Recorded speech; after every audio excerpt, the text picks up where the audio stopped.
What is up, RotoGrinders? Welcome to week 5. Officially, the bye weeks are starting. We're essentially at the quarter pole. It is the Pick 6 show. John Daigle established the run, ETR. Rich Hribar, sharp football analysis. Rich, we tend to look forward. As far as, let's talk about week 5, forward-thinking show. But last week, let's put a shot on you last week. You absolutely crushed our contest amongst the 5 of us. We'll talk about, your movie selection later on in the show. In our listener league, you were in the listener league. You didn't finish first. You finished second out of like 150 or so. Couldn't let anyone. I couldn't win it. It wasn't allowed. But a lot of RG people. I did notice Squirrel was in the top 10. Kirkwood was in the top 10. Let's see. I got 9th. That's how I noticed it. I was like, I got 9th in there. But you had a monster week. I assume we talked about this. I don't know which actual contest you had it in, but I assume you had was a 198, and I'm pretty sure you don't play a lot of lineups. So no, it was good. So, I mean, there was TJ behind the scenes. We were kind of all sharing our lineups. We were hot. We were on the Pittsburgh double. My favorite mini that I talked about last week was Jaden Reed and Aaron Jones. Unfortunately, they couldn't get Aaron Jones in the box. They tried at the very end, but we were cooking, man. It was hot. It was good. I felt good about the slate, and hopefully we feel good about week 5. Originally when I do the worksheet and I see like the list of games to like create like the matchups, I'm like, there's not very many good games. Then when I was writing up the games this week, I ended up finding a lot of spots. I was like, these are pretty good spots. So I'm looking forward to this week. We traded quarters because the first half I was in first place everywhere. It was a stop the count moment with Dalton doubles, Bengals run backs, Zach Moss and Jamar Chase. And then the Steelers doubles came for all of us over the last 2 quarters of the first part of that slate. So Justin Fields, Freiermuth, they all got there in the end. Yeah, I mean, the whole key was Jaden Reed for me. Like just being on Jaden Reed was the kind of the key for kind of pushing me there. 10 games on the DK main slate, just 11. Well, 11 on FanDuel. Of course, FanDuel does include the Sunday night game. Sunday night is Dallas and Pittsburgh. Like we said, the byes, Detroit, the Chargers, the Eagles, the Titans, they're on bye. We're not going to talk about Thursday night, Tampa Bay and Atlanta. There's also a London game. Aaron Rodgers is flying out to London. Minnesota is taking on the Jets, 40.5 the total there. And, of course, Monday night is the Saints in Kansas City. Wednesday night, that's when we record this. Do join us live on the YouTube. If you do, hit that like button, subscribe, turn on those notifications. And hey, if you're not even joining us live, feel free to also hit the like button, join the conversation in the comments section. Still don't know Rishi Rice as far as his status, but I guess that doesn't matter to our we're talking main slate. We talked the main slate, of course, Pick 6. You guys are on a warehouse goes down. You should be at this point. It's week 5. But we focus on 3 games, 3 of the biggest games that Daigle picks out for us. We have some big totals. It's only 10, Daigle, as far as the screenshot in this slate. We have, 5, half the games, I believe, at least a 46.5 total. A couple games in the mid-30s that we're probably going to hold our nose and might not even talk about at all. Vegas and Denver, Miami. Good Lord, the Dolphins. It is tough times down here in South Florida. Ooh. Oh, it is. Mike McDaniel's face on Monday, just like when they showed like that he had said that 1,000-yard stare where he just kind of was like, wow, like this is my reality. The like he stopped combing his hair, like he stopped brushing his hair, like everything. He's just in it, man. Like he hasn't showered in a week. Everybody just they crowned him a genius, and I did too. And I still think it's kind of like a lot of it's just, what do you want the guy to do? He's on his 4th quarterback. I feel like he could do a little bit more possibly. Not very inventive. I mean, to be fair, they came into the season with this. It's not like Tua's situation is not known.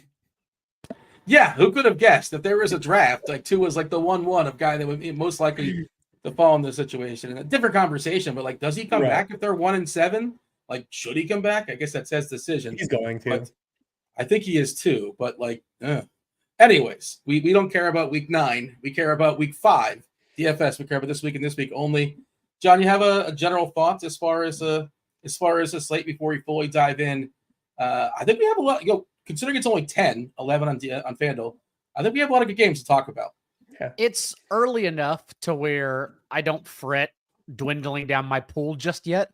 But I was pretty shocked whenever I started looking around at totals and then also writing up matchups and seeing the quarterbacks on this slate. I thought, it actually might be a tougher week than I thought to try to hone these double stacks down. Just lots of excellent spots where weaknesses meet strengths. Not only that, but in picking the 3 games, the 2 that were honorable mentions and left out. 1, we're waiting on Anthony Richardson. So we'll talk about Joe Flacco when we get to positional plays. Couldn't get there just yet. And then 2, the Cardinals, they have to earn their spot on this show. Like, they don't come back on this show until they do something. So no more talking about the Cardinals. I wrote up in the worksheet and I was trying to question, like, based on expectations for performance, was Kyler Murray's game the most disappointing game that someone's had this season? It was probably that. Yes. I'm trying to think of another. Who else would it be? I don't know. I was just trying to, like, rack my side, like, pose the question. Like, if you guys have any other shouts, like, based on expectations. Because, like, Kyler was like a top 5 ranked quarterback. A bunch of people played him last week. Like, he ran for 3 yards. Like, he had nothing in that game. Yeah, and we called some of the Jared Goff failures as well. So just against the Commanders. Yeah, so yeah, that was it. You're right. That's the one. Yeah, maybe somebody in chat can throw out another potential, but I think that's the best one that I can think of. I can't. We're only a month in. We're going to turn the page to October, but for September, that one might have taken the cake. We're going to have a lot more shitty spots to be pissed off about. Don't worry. Something to look forward to for sure. James Conner's so good at football, at least. Yeah. Yeah. I don't have to talk about Trey Sermon this week, right? Can we just get that out of the way? I don't have to think about Sermon, right? He's not somebody I need to consider, or maybe I do. That's what we need, Joe. We need Joe Flacco so we can pivot off of Stone Chalk Trey Sermon. There's going to be a lot of chalky dudes, I think, this week, Dean. By the way, I cannot believe, Dean, I don't know if you've seen Tyler Goodson. Like, I thought, okay, Joe Flacco will quad this thing up, get the pass catching back over Sermon as well for, like, Millie Maker one-off lineups to sprinkle in. DraftKings priced Goodson up to 5,400. Like, where did that come from? Usually that's a 4K Stoneman guy. Really, really proactive, which I guess is probably the right thing, but I feel like it's an overreaction, like an overcorrection. I'm looking at the FanDuel price. Sermon 5.7, Goodson 5.4. Evan Hull, who's on sadly some of my best ball teams. Only 3 more injuries, and Evan Hull might be a thing. We'll see. At 4K, if he gets called up, but I assume we're not discussing him. All right, first game. This should be a fun one. This should be a good one. The biggest total on the board. It's Baltimore, fresh off an absolute shellacking on Sunday night of the Bills. In Cincy getting 3 at home, 50.5. John, open it up wherever you want to open it up. This is definitely a fun one. Let's start with the Ravens side of the ball, because this is the side I've been talking about all week as everyone is just genuinely going through it with Mark Andrews and season-long football. And by the way, if you didn't listen to the ETR pods, yes, you can drop him. He's a streamer. It's okay. You don't have to. I'm not advocating for it, but you can. We'll talk a little more on that later. Let's start with this Ravens offense, because they really have found something. The passing volume, obviously not there the last 2 weeks, just 15 and 18 pass attempts, because this multi-tight end Patrick Ricard formation has worked beautifully. Ricard, their fullback, by the way, has gotten involved for 51% and 61% of their snaps the last 2 games, and just loading up the box for Derrick Henry. And unfortunately for Mark Andrews, in my opinion, that's how you beat the Bengals too. The Bengals have only defended 44 carries with 2 tight ends on the field this year, since we're talking about Andrews and Isaiah Likely. But on those plays, they've allowed 5.3 yards per carry. They've just been giving up to running backs anyways all year. Chuba Hubbard last week with over 100 and a touchdown. Brian Robinson and Austin Eckler both scored touchdowns. And then, of course, Ramondre Stevenson's season-high game, 120 yards and a touchdown in week 1 that hopefully you sold high on after as well. So when it comes down to talking about Lamar Jackson, the pass catchers, just really about what the Ravens want to do. And I think they can have enough success with Derrick Henry here to where it's another situation to just fade the Ravens passing attack. Is it a 4-game streak now, fumbling for Stevenson for New England? That's a fun streak for sure. Lost 2 in his last 2 games, and they did start changing up the touches. Luckily we're not going to talk about Stevenson at all at the end of this show, so we can say it now. After he fumbled, it was 13 touches to Antonio Gibson 7, and JaMychal Hasty also getting involved for 3 carries, which led to Mayo coming out today and saying that they may give Gibson the start this week. Which would be ironic because only one player has a higher fumble rate than Stevenson since the end of the NFL, and it's Antonio Gibson. Is that what that's funny? I didn't know that. That's pretty amazing. Would not have guessed that, but that's a spectacular stats. Good job, New England. That begins and ends our New England conversation, I think. That's it. That game is not a real game this week. That's not a real football game. This slate, you named the number of games, Dean, on the slate. That's not. Yeah. Subtract one. Defense, I guess. If you want to play either defense, I may play Tyreek Hill. Let's save it for the end of the show. Oh boy, here we go. All right, that's a tease for sure. Rich just lost it. I mean, if Tyreek Hill was 6K, I would entertain this conversation. Is he getting traded this week? He's around some chalk. Else? He's around some chalk. Yeah, they're trading Joe Flacco to Miami before Sunday. Oh my gosh. That's why I said 2 more games, Dean. 2 more games. They're bringing Tua back. I guess, I suppose. Like, what is he coming back to? An absolute disaster. Rich, what do you got as far as Baltimore? Henry, it turns out, you can change teams at the age of, is he 30 or 29? Close to 30, I believe. He's 30, right? I think he's here 29. But yeah, 30 is supposed to expire as a running back, but he's defying that so far. And it's not even November just yet. He's been spectacular. Still showing his breakaway ability, and obviously the stiff arms are still there. How do we feel about Henry and this offense in general for Baltimore? And yeah, the Mark Andrews thing is just wild, man. It's bonkers. He's 4K, and like, I don't want to play him. Why would I? You can't play him. I mean, you look at the Ravens, when they signed Derrick Henry, and they're still dealing with these offensive line issues. Everyone kind of forgot about it because they're rushing for 200 yards, but like, they still have injuries to Voorhees and Linderbaum. Like, the way they've calibrated this offense has actually been kind of one of the more intriguing stories of the early season, because you still have guys like Shane Waldron and Kevin Stefanski, who has 2 Coach of the Year awards, just doing the same shit every week. That doesn't work. But the Ravens, they come out in that Thursday night game. They don't even know who their starting offensive line is going to be. I don't think they knew. They didn't even announce it. They just come out and play the most 12 personnel teams played all season in a game this year. They can't block Chris Jones. Lamar Jackson throws the most passes behind the line of scrimmage he's thrown in a calendar year. Then they say, all right, well, what if we spread teams out? In week 2, they come out and play the most 11 personnel they have played at double their rate in any other game this season. And they have some success, but not kind of the success they're looking for. Then they kind of find this thing with like Patrick Ricard and Charlie Collar playing. The past 2 weeks, they've run the most snaps of 20 personnel, 22, and then 21 personnel. They're third behind the Dolphins and 49ers. Obviously, those teams, that's what they run for base offense. So they've kind of found out that marriage, and what it's done is made Lamar Jackson actually more dynamic than like he's been. Like the combination of Henry and Lamar Jackson is like absolutely a nightmare shit. Like, for these defenses. I mean, Lamar has 15 designed runs the past 2 weeks as part of this, and he looks awesome.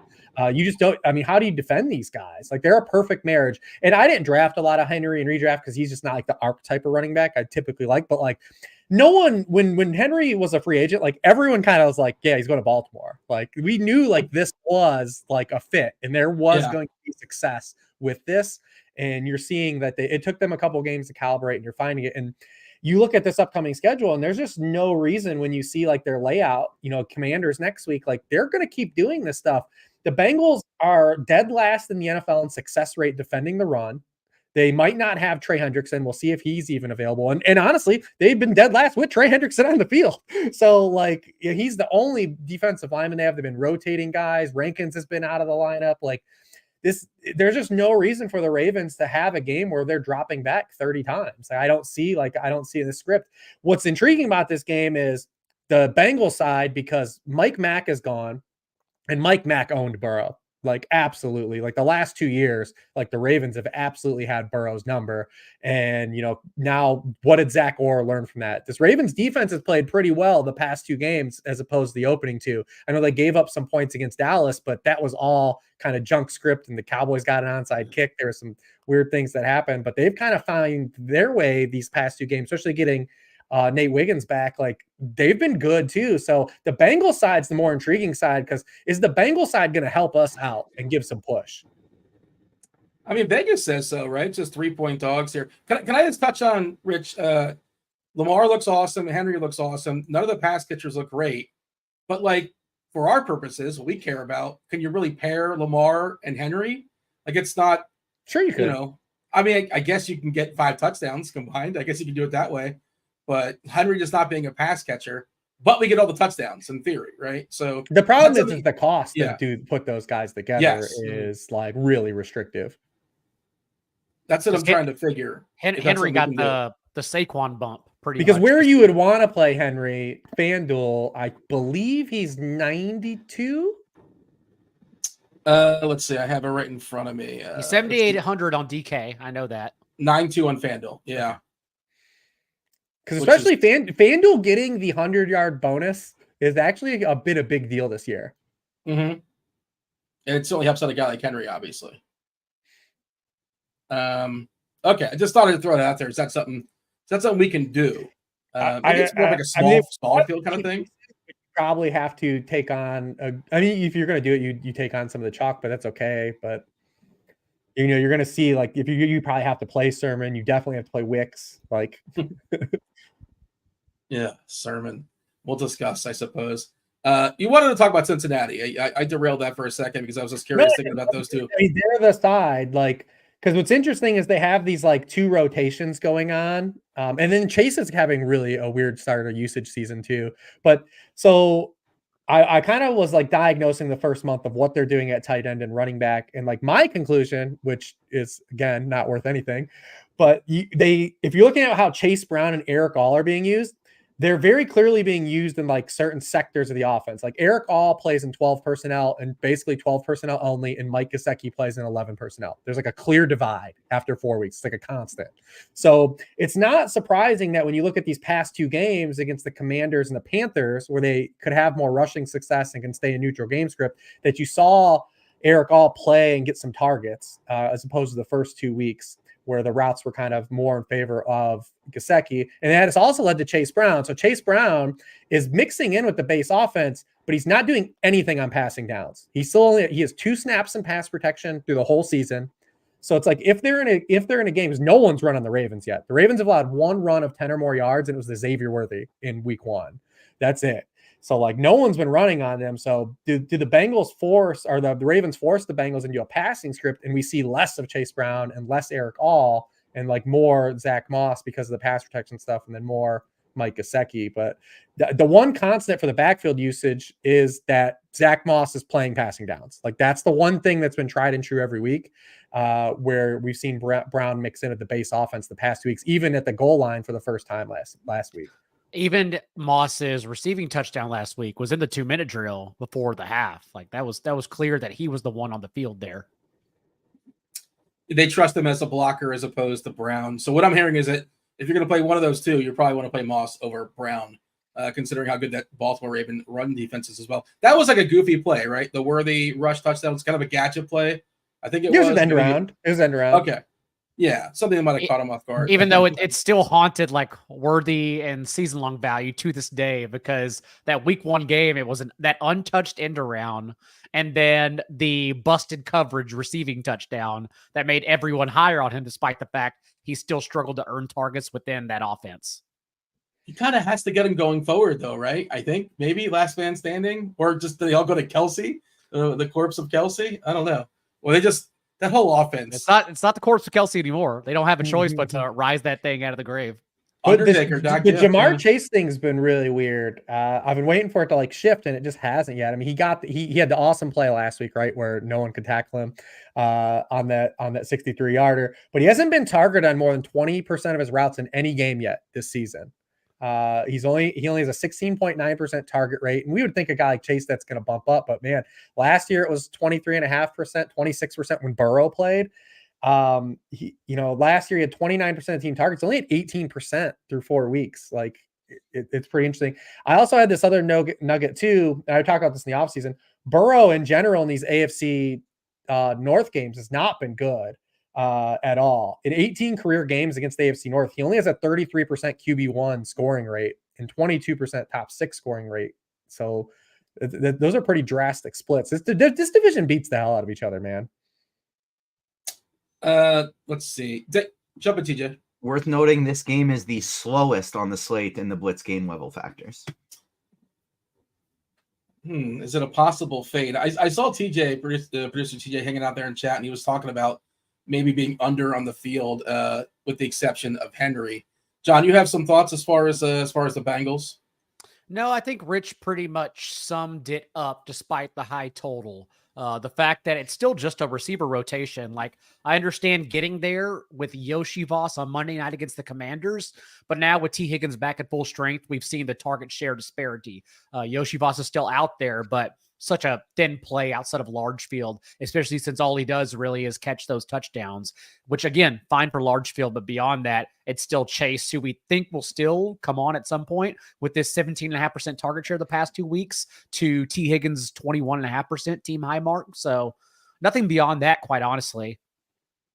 Big picture as far as the slates, like Nico's the best receiver, right? I think he's the best. I'm just kind of looking at it, and similar price tag. Chase is at 8K, Collins is 7.7, Metcalf at 7K. That Seattle offense is humming, and good matchup here against the Giants.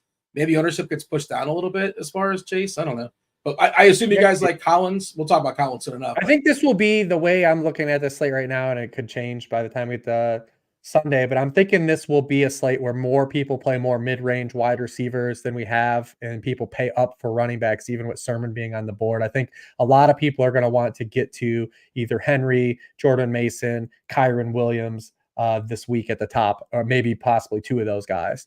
I think we're past the days of the guys like Cam Akers just becoming chalk. I think people see through that, and Cam Akers, of course, that's the synonym for Trey Sermon in this slate. That's a good point. I think that too. Like you guys suggested, he'll be chalky. And I don't know if he will, and it's hard to say, obviously. Pieces will still fall. I want him to be. I do too. I don't think I can't imagine, like, what's the scenario where, like, you needed Trey Sermons? I just can't imagine what that scenario is. And to Rich's point, like, depending on what you think mid-tier is, McLaurin at 6'1", Johnson at 6'1" for Carolina, Pittman maybe. If Richardson doesn't play, which I think he's going to, we'll see. Stay tuned on that. Wicks, of course. Oh, and JSN, another one. JSN, I think it's another guy in the mid-tier that's going to get played a ton. All right, boys. Anything else as far as Cincinnati? Listen, anytime you can play a more expensive version of Wan'Dale Robinson, you've got to do it. Is he still? What's the A dot these days for Wan'Dale? What are we looking at? Like 4? Oh, well, I mean, Wan'Dale, it never changes. What's the number? Is it over? Out of 91 receivers with 5 targets this year, he's 88th. Who's below him? Jordan Whittington is below him. Actually, who we'll also talk about. Yeah. Is Covey on the board? Does he have? We'll talk about it. Luke McCaffrey, Jordan Whittington, and gosh, was it Rashee Rice? I need to go back and look. Someone has a negative A dot. I can't remember who it is though. All right. Anything else here, Rich, John, as far as Baltimore, Cincinnati, or shall we move on? I believe we're moving on. Yeah, you just let your narrative, let your brain tell you the story here, because that's what it's going to come down to. Like, do you think Burrow gets there in the passing game? And if so, does that get some pushback for Lamar in this game as well? Because we didn't even talk about like Ravens pass catchers at all. But if you think that's but if you think that's how the Ravens get it done, like at least Zay Flowers, those first 3 games didn't dip below a 25% target share. Everyone's talking about Mark Andrews, but 0 people are going to play Zay Flowers when he was the receiver the first 2 weeks. So he's at least there. All right. Game 2, high and tight. Buffalo at Houston, 47.5 is the total. Houston is a 1-point dog here at home, Rich. We're expecting Tank Dell to be back. It seems likely that we get Mixon back as well. Nothing official that I've seen. I don't know. No? Is that kind of 50-50? It's a Wednesday. 50-50? It's a Wednesday. I don't know. We got a DNP delay. I'm not sure. Okay, fair enough. Yeah, I wouldn't pencil, not pen, as far as that, the Mixon thing. And Dell seems more likely than amongst those two. And then Shakir's got that ankle. I don't know how serious that is. We'll keep an eye on it for Buffalo. But Rich, open it up as far as Buffalo and the Texans. Yeah, this game is pretty interesting because of how Buffalo looked on Sunday night, right? Especially on the defensive side of the ball. This is kind of an ongoing trend for them too. Them not being able to stop the run. I mean, if you go back to week 1, James Conner at 83 yards and a touchdown. Devin Achane who literally has 2.2 yards per carry in every other game outside of facing Buffalo, had 165 yards and a touchdown against them. He ran for 4.5 yards per carry that game. Like I said, 2.2 yards per carry in every other game. Travis Etienne, that game got out of hand, but he actually had 6.2 yards per carry in that game. And then last Sunday night, just absolutely trampled. They've had injuries all season. They kind of like were masked, and it's like, all right, are they a bigger deal now if you start to face some big boy offenses, which the Texans can be, especially with Joe Mixon coming back. Joe Mixon's already practicing too, so that's a good sign. He could be a guy that kind of is sneaky on this slate. We know Bobby Slowick painfully is going to run the football more than we want him to. That's Bobby Slowick, man. That's what this system does. Look at what the Saints are doing now. Like they're going to run the football. So if Mixon's healthy, Mixon's kind of the first guy I kind of look at from a matchup stance that stands out. And then you got to kind of squint to see it with other guys. Like I don't have a problem if you're just saying like Nico Collins is just the best receiver in the NFL. He's over 103 more yards than the next closest player. But we didn't get really to see because the Ravens didn't throw, but like the Bills have really shut down outside wide receivers this year, and they faced Tyreek Hill, they faced Marvin Harrison Jr., like Zay Flowers in that sample, Christian Kirk, Brian Thomas. Like, so I have no problem paying up for Nico. I just think this is a spot where if people are going to chase, he's going to be the most popular play. I might try to slide away from him. Yeah, John, what do you have as far as Collins? I think very similar about Jaden Daniels on this slate. Jump in here, John.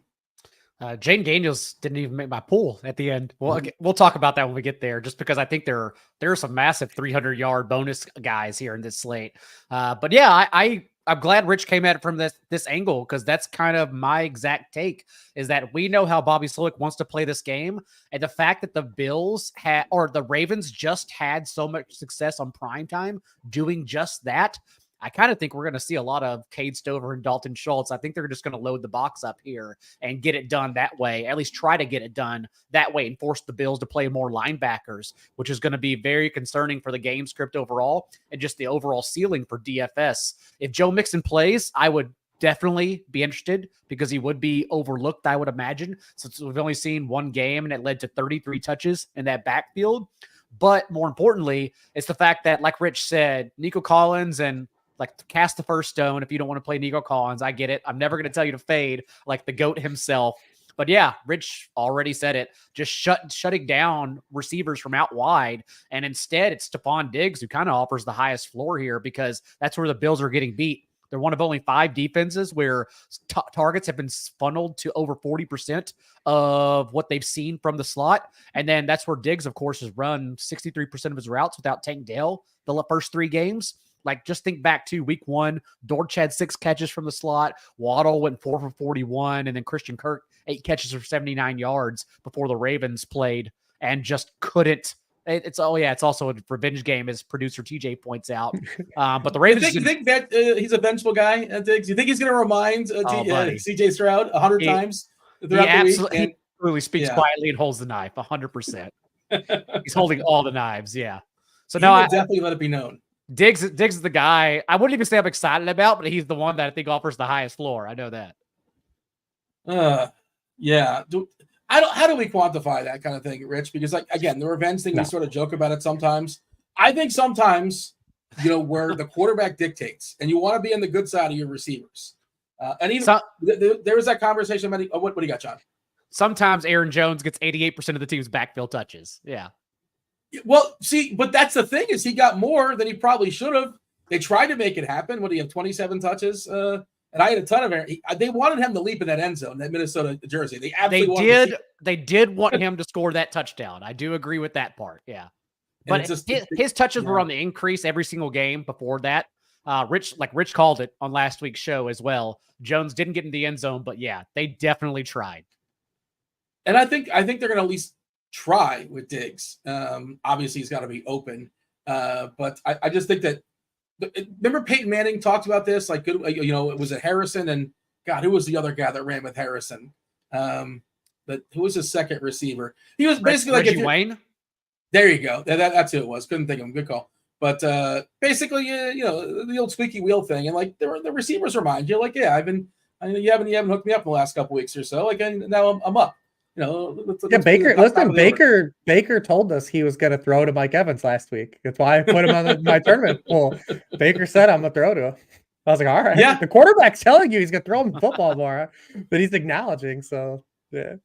Projections can't catch this stuff. And again, I think it's kind of unquantifiable and it's sort of case by case. But I just do believe that they're going to at least try to get Diggs, put him in a spot to now you're making me worried because the last thing I want to do is play Stephon Diggs into 15 to 18% ownership too. Because I do question like his actual ceiling. So that would make me if Mixon doesn't play, then they're not going to run Cam Akers. That's true too. Correct. Yes. That's a bigger conversation. And I mean, again, we're thinking that Dell's going to play, but if somehow Dell is a setback, then of course, Diggs looks even better as well. Rich, your thoughts as far as Houston and all this revenge nonsense? No, I mean, I think that matchup wise lines up for Diggs to kind of be more involved. So it makes sense. I mean, he's been good the past 2 weeks. Like at the beginning of the season, he had the 2 touchdown game, but it came with like the like no downfield targets. And it was just kind of like, what's this usage looking like?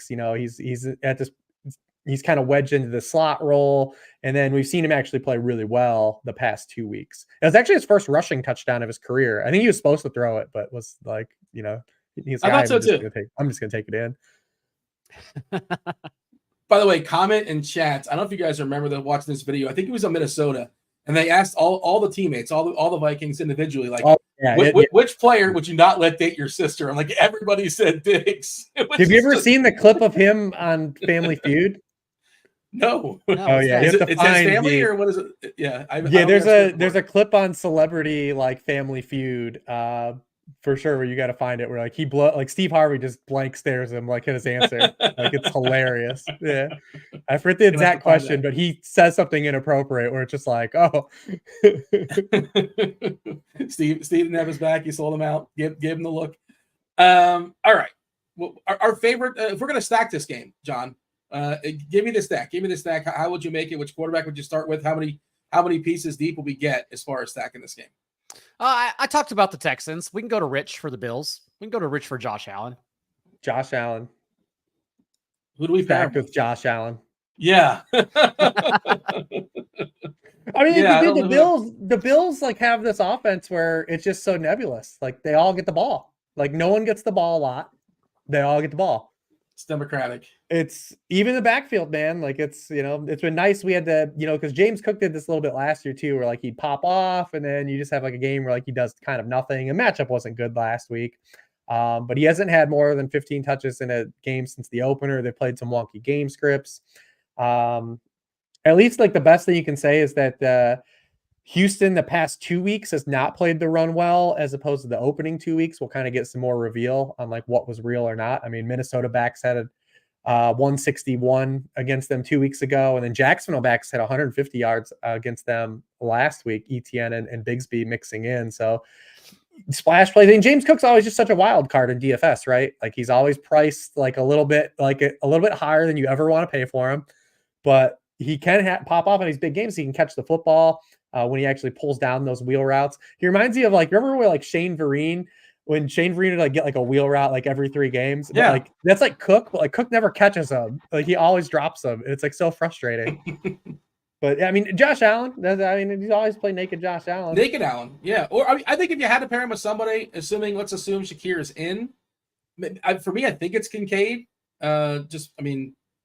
He's getting more run, I guess, but like you said, not a ton. It's not breaking the. I'm not getting 13 or 14 targets, nothing necessarily that many. Knocks out the tight end position. I think it's Kincaid. If you had to pair him with somebody richer, maybe you just want to play him naked, and that's that. Like, no, there's nobody. He can run in 2 touchdowns. And there's no need to pair him with anybody.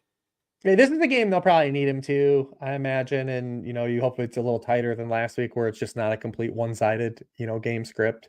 That was like the first game Buffalo lost by more than 6 points in like 3 years or something. Like they had like the longest streak. It was crazy. It was over from the first play too. It was just so demoralizing seeing what was going to come in Buffalo or in Baltimore.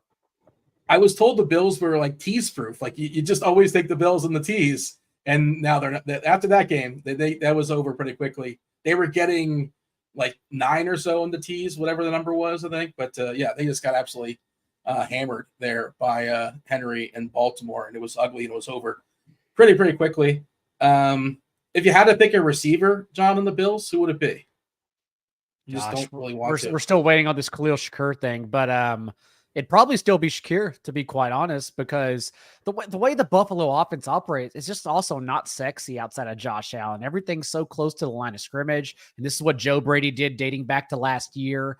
Shakir's still the one who's leading the team in target shares since last year. Keon Coleman, I know, has popped up for that one big touchdown a couple weeks ago, but beyond that, we've talked about him on the show already. He's still struggled to earn targets, so it'd be Shakir, but yeah, man, it's not pretty. Just because also it could be Cook, I guess, right? It could be Cook. You could do Allen and Cook for sure. I struggled with the Dalton Cade only because I want to play a lot of George Kittle. So, all right, that is 2 games down. We have one more to go before we go. We're going to go back and talk about some quarterbacks, running backs, receivers we've not yet discussed amongst the 3 games that we highlighted.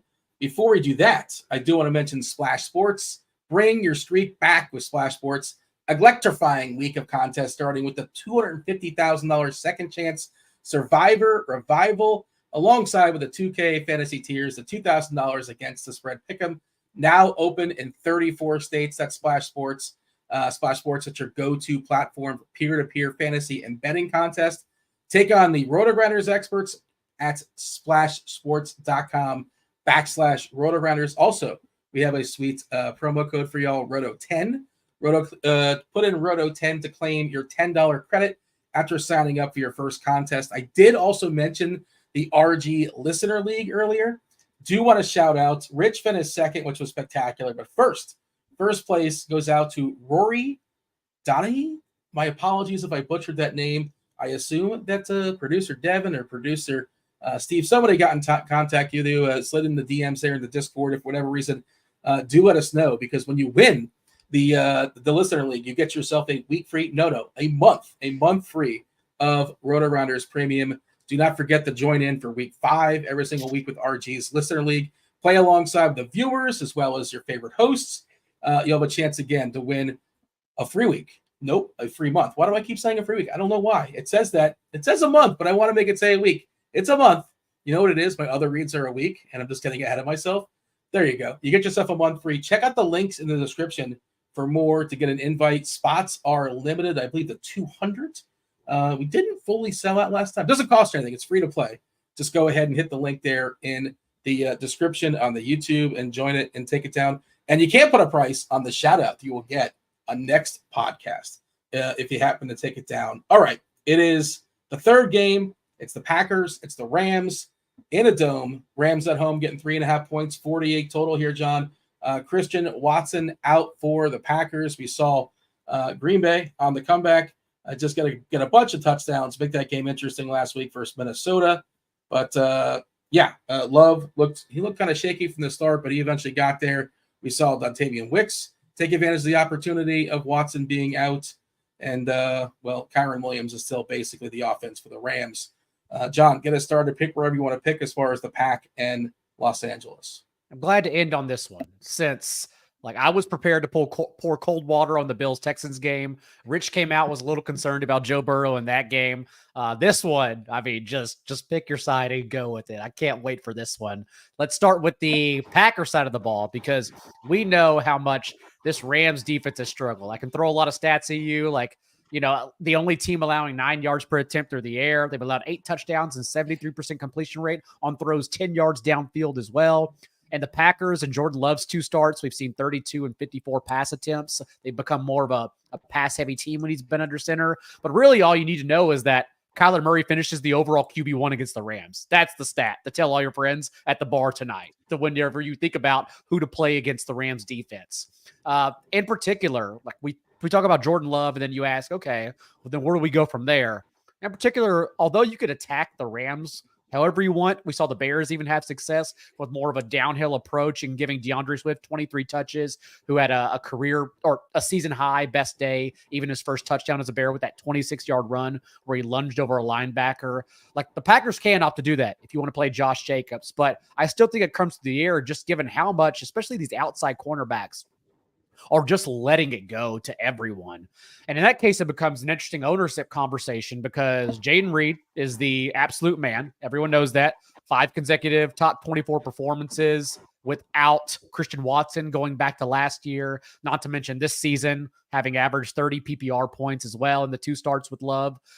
But you also talk about with ownership, Romeo Doubs and Dontavian Wicks. Wicks, who I wish you would have had a worse day last week since he did score 2 touchdowns. He's not going to be overlooked at all. And even in now, we have 7 full starts without Christian Watson that Wicks has played, and he's averaged 12.5 points per game, which is like wide receiver 3 numbers, but obviously boasts that top 5 seal we want in DFS too, especially last week as he finishes the wide receiver 3 overall. So Wicks, of course, a good play, but I think the less rostered option would be Doubs. And just given the fact that over 50% of targets the Rams have seen so far have come out wide, with Doubs having led the Packers and routes run in all 4 games this year, an 18.5% target share from Jordan Love in his 2 starts as well.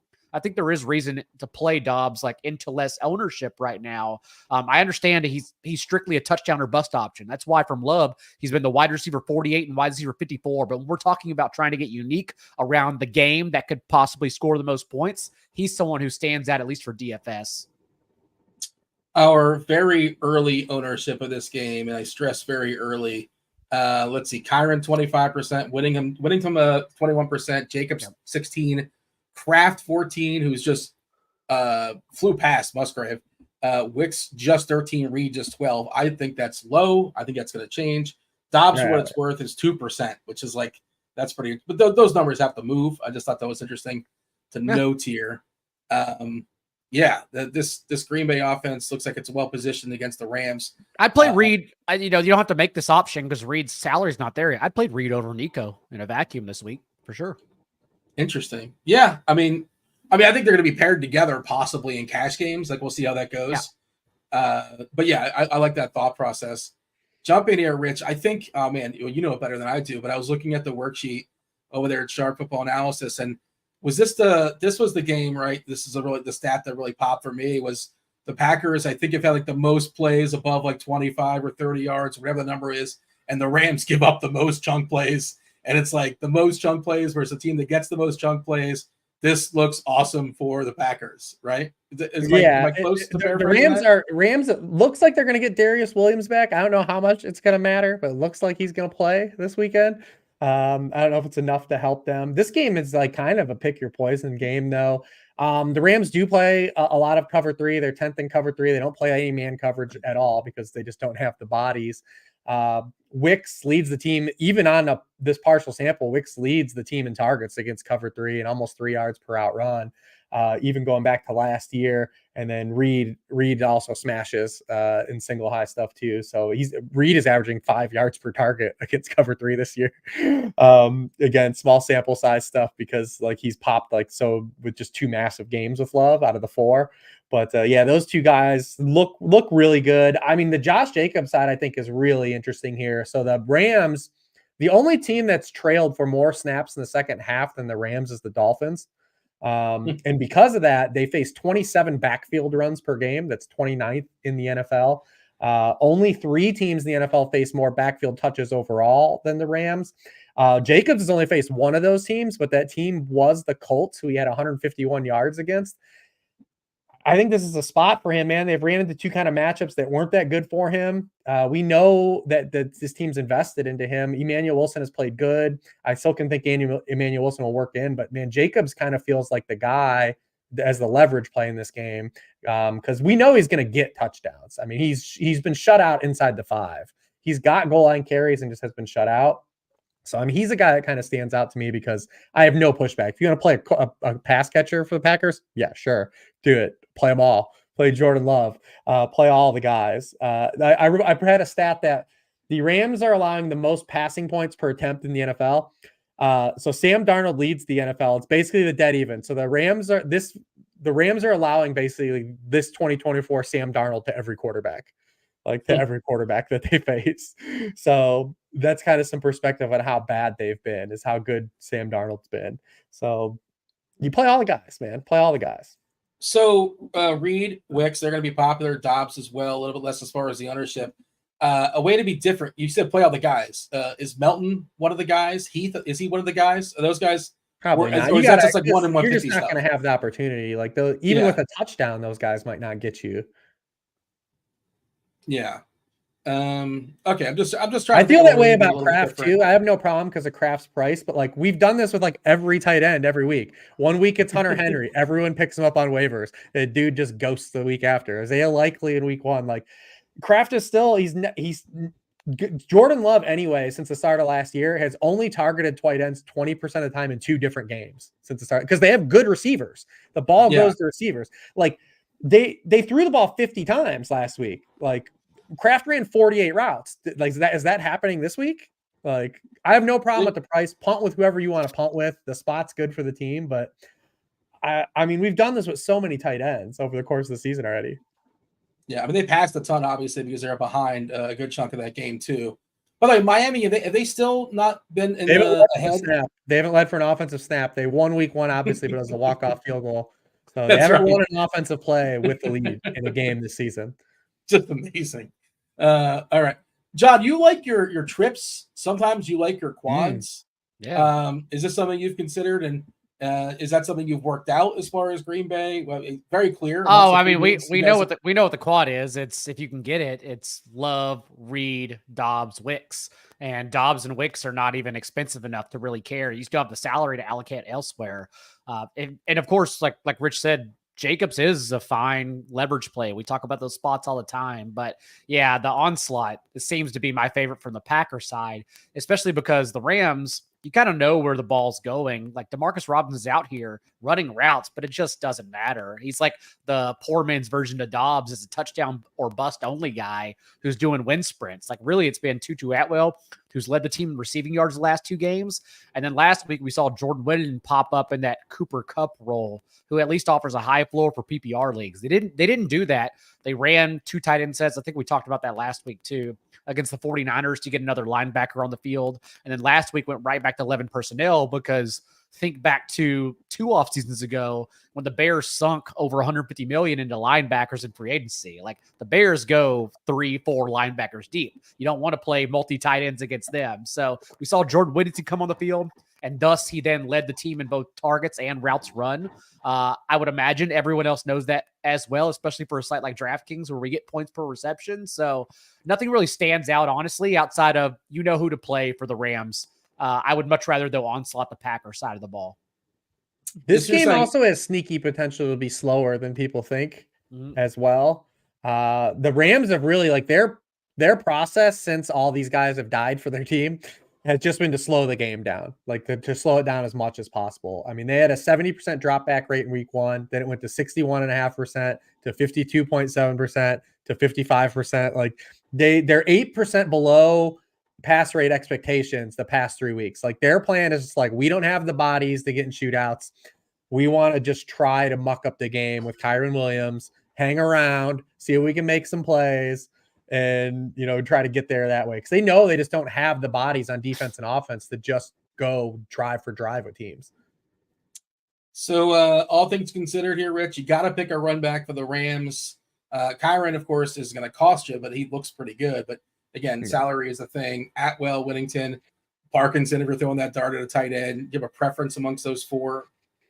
Well, Kyren, if money is no object, I mean, we've tried to kill this dude like 8 times since stuff. Like you just can't kill him. Whether it's drafting Blake Corum, returning punts, how many injuries he's had. The dude has scored in 7 straight. He's got touchdown in 7 straight games.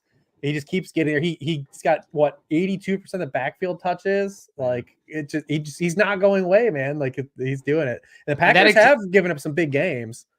And the 82% includes like the blowout from week 2, I think it was, when they got Ronnie Rivers more and Blake Corum more involved. So he doesn't come off the field. My favorite receiver is Atwell of the Rams, and it's for the same reason we talked about Leggett versus the guys last week, the Cardinals guys, was that just the upside per target is better than I think Whittington's fine if you know what you're getting. Like 100% of Whittington's targets were short of 10 yards downfield last week. Yeah. So like, you know what you're getting from him, but like Atwell is like the big play guy. Like if you're going to luck box into something, I think Atwell provides that a little bit more. I mean, he is over the past 3 weeks, he's 14th in receiving yards, second in yards per out run in the NFL. So I think if you're just chasing like a big play, I think he offers more like per target upside. He's been a top 36 receiver in back-to-back games. 4.9 on DK is at will. Whittington is 4.6. We're showing Whittington with distinctly more ownership right now, currently. Oh, that's an easy choice then. Yeah, it's pretty, pay a little bit more for the ownership is certainly around. And the upside, like you guys are saying, Whittington probably not a guy that's going to break off a 60-yarder. Okay. Anything else here, John, or moving on? We touched on, I think we touched on literally everyone. Never mind. Because Colby Parkinson's in a fine spot too, but you're just not gonna, you know what you get when you get Colby Parkinson. Colby Parkinson is like investing in a high yield account. Like it's not fun. It's not a 10-game parlay, but you're gonna get 5 for 35. What was the others receiving votes here, John? There's 10 games. You pick the 3 for us. You always do a great job. Baltimore, Cincinnati, Green Bay Rams, Buffalo, Houston. I feel like, like you said, it was Arizona, San Fran, but Arizona, they got voted off the island because they just have to show something. We've talked about, I like to mix it up too. Like we haven't had a chance to talk about the Ravens and Bills because they played a lot of primetime games. So despite even when I was looking at that one thinking, I don't think I like this one, let's take it to the show and still talk about it. I like to still mix it up and give everyone fresh takes because we don't get to talk about all the players. And this would have been the 3rd week in a row we talked about the Cardinals. Again, I didn't want that. And then also it was easy since Kyler Murray has been horrible.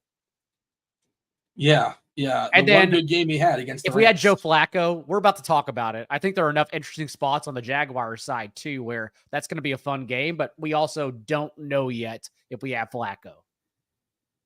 So in the year 2024, for fantasy purposes, we're rooting for Joe Flacco to be our quarterback, is what I'm hearing. Isn't it the year 2023 too? Like, wasn't that your biggest win last year? Yeah, last year I had against the Texans. I had the Browns double. I had a Browns double stack. That was Rich's biggest win. Listen, it's Amari Cooper. It's going to be someone else's biggest win this week. 250-yard game or whatever he had. Yeah. 39-year-old Joe Flacco. There you go. All right, good for him. But I mean, it's not. I don't think it's a coincidence that these purgatory quarterbacks that we thought from a decade ago, and they still are, like these guys aren't winning Super Bowls. But I don't think it's a coincidence that you've seen guys like Geno Smith, Baker Mayfield, Darnold now, Dalton transitioning because the current defensive meta, like none of these college kids have played against like these types of coverages, and like these guys all grew up in the college game playing against these coverages. I don't think it's a coincidence these guys are having success in this current defensive climate over guys that haven't necessarily won a lot from the pocket. That's an interesting note. Yeah, it's definitely something to keep an eye on. It's what Tony Romo has mentioned in the past on broadcast, where you talk about like giving yourself a chance to get an interception. Like you still have to take chances into these coverages, especially along the sidelines. And a lot of the younger guys just don't do that at all. Or whenever they throw this deep to the sidelines, they look like Caleb Williams right now. I want to talk about running backs and receivers and quarterbacks in just a second, but John, we always talk about this show, like nothing fun ever happens in the NFL. There's never any fun trades. More speculation than ever. Is that going to happen, or is that not? It feels like Devontae Adams is never going to play another snap for Vegas. Like that feels pretty likely. I feel like Devontae Adams is the exception. Like he's the Kevin Durant because he has such power over wherever he goes that he can make something happen. But even if it happens, is anyone really excited about Devontae Adams going to the Jets? I wouldn't even stop to watch the games. So, I mean, they can't make Garrett Wilson a thing. I don't know. Well, that seems like one of the likely spots. I've seen Tyreek getting, going to KC. I feel like that's probably a money issue. I don't know. That's probably a issue of money. I don't think if there's one guy that should get traded based on what's happening this year that doesn't have a high base salary, because we've seen Christian Kirk's name been floated, but he's a high base salary. It's Amari Cooper. Amari Cooper's the one. Like the Browns, and I know they've started slow the past couple of years, but like their issues seem unfixable right now because it's not just Deshaun Watson. Like they have no linemen left. Yeah. Like, dude, DeJuan Jones getting yelled at last week when Cooper was just wide open. Like he could, they're down to 3 tackles. Wyatt Teller's still out. They just have no answers right now. Like this offense is just dead. Like I don't see how the Browns kind of get out of this. Nick Chubb is the answer, obviously. I don't know if you know. He's going to be coming. Like there's no guys left. The offensive line is dead. No one even talks. No one I even was talks blown about away last week when we talked about like when optimals last week were spitting out Najee Harris, and I get why optimals have pushed that out because they're not factoring in the Steelers offensive line. But I was like, there is no way I'm jamming in Najee Harris on this slate when they have no offensive linemen. I was like, there's just no way. That goes back to last year, though. We talked about how optimals would make you bring Rachaad White and Joe Mixon to cash games, and that's why I had my bet. I literally had my best year in cash games last year on RotoTracker because I wasn't bringing Joe Mixon and Rachaad White to cash games. All right, let's go ahead and talk about our favorite quarterbacks we've not yet discussed. Actually, before we do that, I do want to mention Combo Lite. Newest product here, gives you the power of simulation for a fraction of the price of other tools. Combo Lites, it's $40, includes SimLabs, lineup building tool, plus content from some of your other favorite DFS analysts. SimLabs includes MLB, NFL, NBA, which is right around the corner, PGA, which is essentially season long. So do go ahead and check out Combo Lite. I assume the links for that will be in the description. Okay, John, quarterbacks we've not yet discussed and games we've not yet discussed. Who is on the table for you? Have we whittled down our quarterback pool this week? Again, just 10 games on DK, 11 on FanDuel, and we can knock off those Dolphins and Patriots and a couple other teams as well. So you do the math. John, what do you got? Yeah, that's why a little bit more condensed. So I'm a little bit more open to triples and even quads because there's less games, less things that can beat me. All right. So, John, what do you have? Quarterbacks-wise, who have we missed? And I think we've done a good job on this show because now it seems like I'm kind of whittled down to 3 guys, if not 4, but 3 being Jordan Love and then Joe Flacco, who we still need to talk about just in case he does play. Everyone needs to be aware that this mid 5K, at least on DraftKings, you could tell me his FanDuel salary player against the Jags secondary. Like there's nothing at all to fear about Jacksonville's defense right now. I know Deshaun Watson didn't get there due to the offensive line issue Rich talked about, but beyond that, Tua in week 1, remember, had those terrible first half, but then after that still averaged 9 yards per attempt on the game. Josh Allen threw for 4 touchdowns against them, and then CJ Stroud just last week 345 yards and 2 touchdowns. If Joe Flacco plays this game, he's absolutely going to destroy them. So much so that, again, that's probably the pivot off of Trey Sermon as well. So keeping an eye on that one. And then the only other guy I have to talk about is like the Brock Purdy nuclear game that's about to happen too. Speaking of onslaughts and trying to shorten your lineups and bye weeks. Last year, this matchup, Kyle Shanahan put 45 and 35 points on Jonathan Gannon's defense. Not only that, but every Rams metric I talked about in passing yards, like it's the Cardinals basically coming in second, including 8.5 yards per attempt allowed to opposing quarterbacks. Even look at Jaden Daniels last week with 233 yards, multiple touchdowns, including the 47 yards rushing. So I like Brock Purdy with everyone at full strength as well. FanDuel price for Flacco is 6.8. Richardson 7.3 for what it's worth. But yeah, he's the same price as Tyler Huntley. If you're curious, like how 6.7 Daniel Jones, he's really cheap over there. Stafford 6.7. So yeah, for sure would definitely be in play. Rich, who did John leave you as far as quarterbacks? I was going to talk about Purdy too. I feel like people are underreporting this Purdy season as the opposite of last year, right? Where he was like, literally, it's all every sports talking head thing was talk about Purdy. Purdy leads the NFL in this current, he leads the NFL in passing yards in this current defensive meta where everyone's boo-hooing about too high safeties and not being able to push the ball downfield. Check this stuff out from Brock Purdy. He's dead last in the NFL in expected completion rate. Dead last in expected completion rate. He has a higher completion rate over expectations than Jaden Daniels. He's 12th in the NFL in actual completion rate. He is absolutely winging the ball downfield in this era of gun-shy offenses. He has 37 completions and throws 10 yards or further downfield, 11 more than the next quarterback. He's completing 66% of those throws. The league average is 46%. He has 230 more passing yards on those throws than the next highest quarterback. And as a byproduct, he's dead last in the NFL in yak, which was like everyone attributed as like, oh, he just gives the ball to these dudes and like they just make all this game stuff manager happen. Yeah. So, well, one thing is they don't have Christian McCaffrey this year. The obvious thing, right? So he's throwing to receivers at 68% of the time. He had rates of 53% and 54% his first 2 years in the NFL. But then there's even more under the layer here because they don't have McCaffrey. teams actually have shifted. Nobody played two high safeties against the 49ers because of Christian McCaffrey. They are right now. 53% of his dropbacks are at the middle of the field open. Those rates with Christian McCaffrey, 34% and 35%. Purdy and Kyle Shanahan are proving you can still attack shell coverage vertically. And they're doing it in this era where like everyone is just crying about the Patrick Mahomes and his ADOT, right? Like look at what Brock Purdy is absolutely shredding teams downfield. Like I said, especially in context of this era. In 2 starts last year against Jonathan Gannon, Purdy was 36 of 46, 12 yards per pass attempt. Like, yeah, he definitely stands out for me. I've got one more gross one for you. It's not Deshaun Watson picking on the Commanders just because I just think everything is so broken there, but it's Trevor Lawrence. Oof. Yeah. Yep. Okay.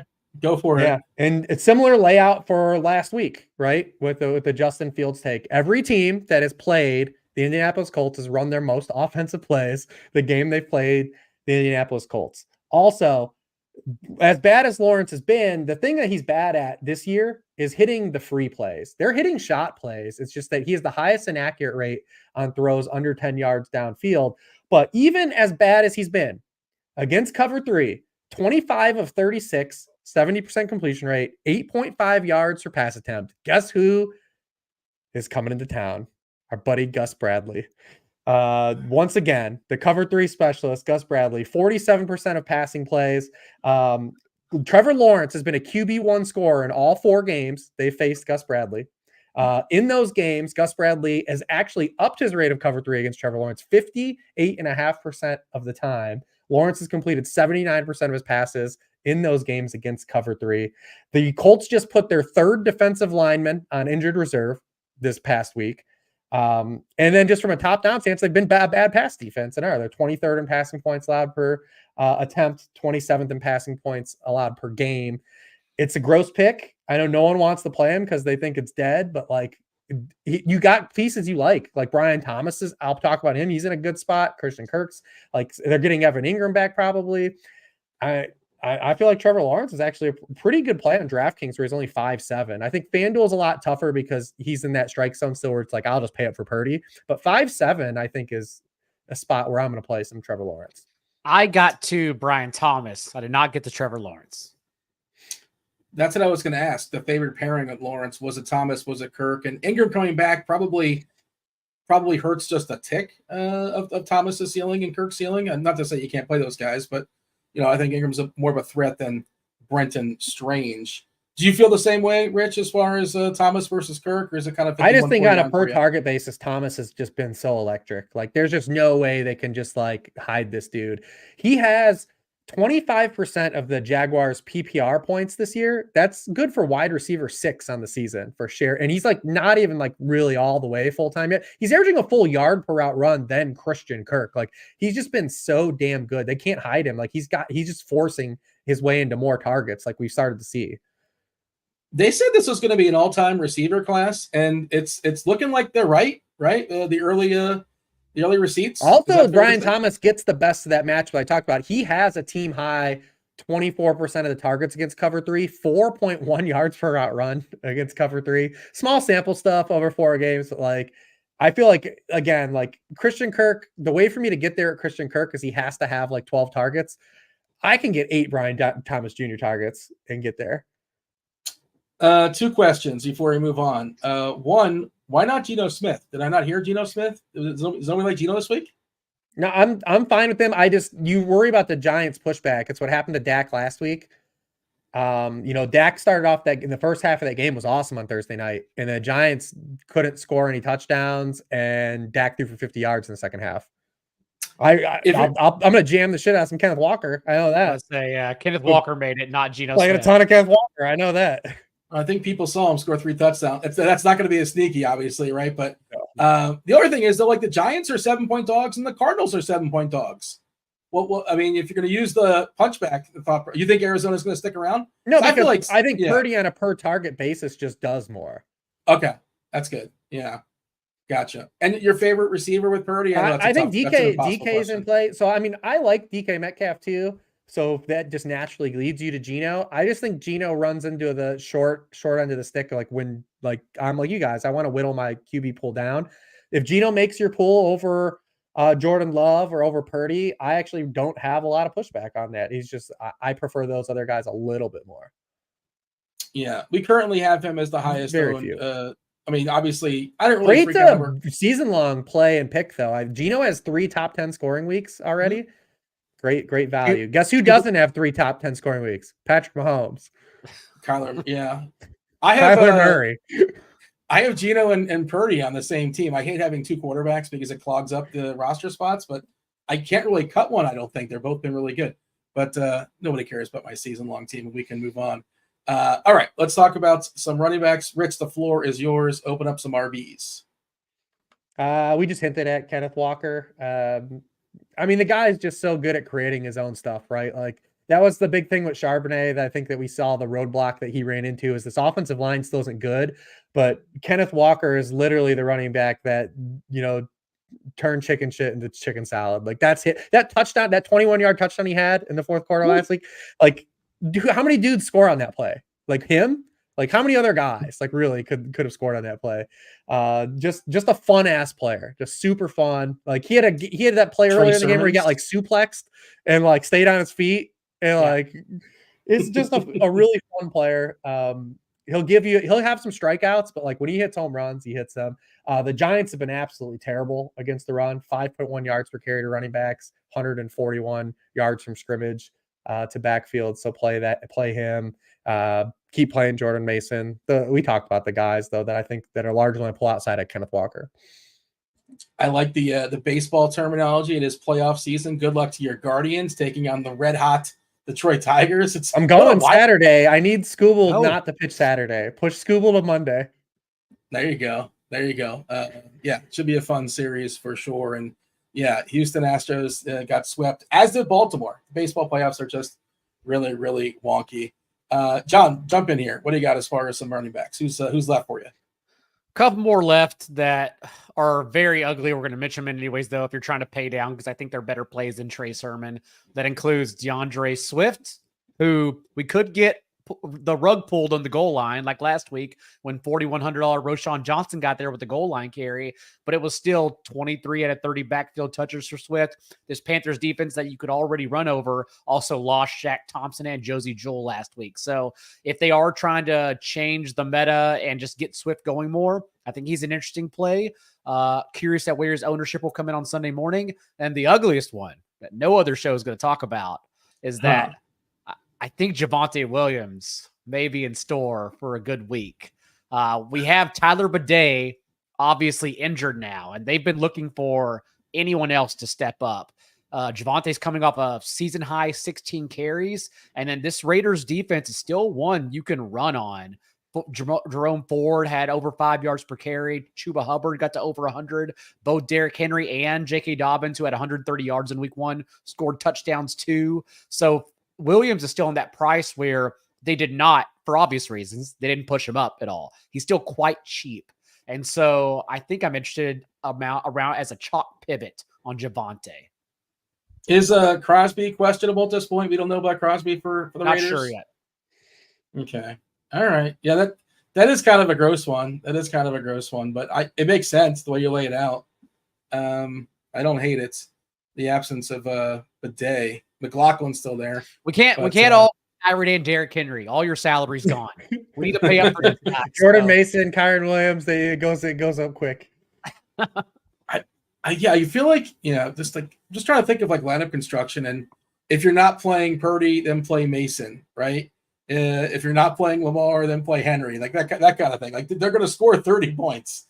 I think the Packers are the same way. I think the Packers are in the same spot. I think that's why Josh Jacobs is going to definitely be in my pool.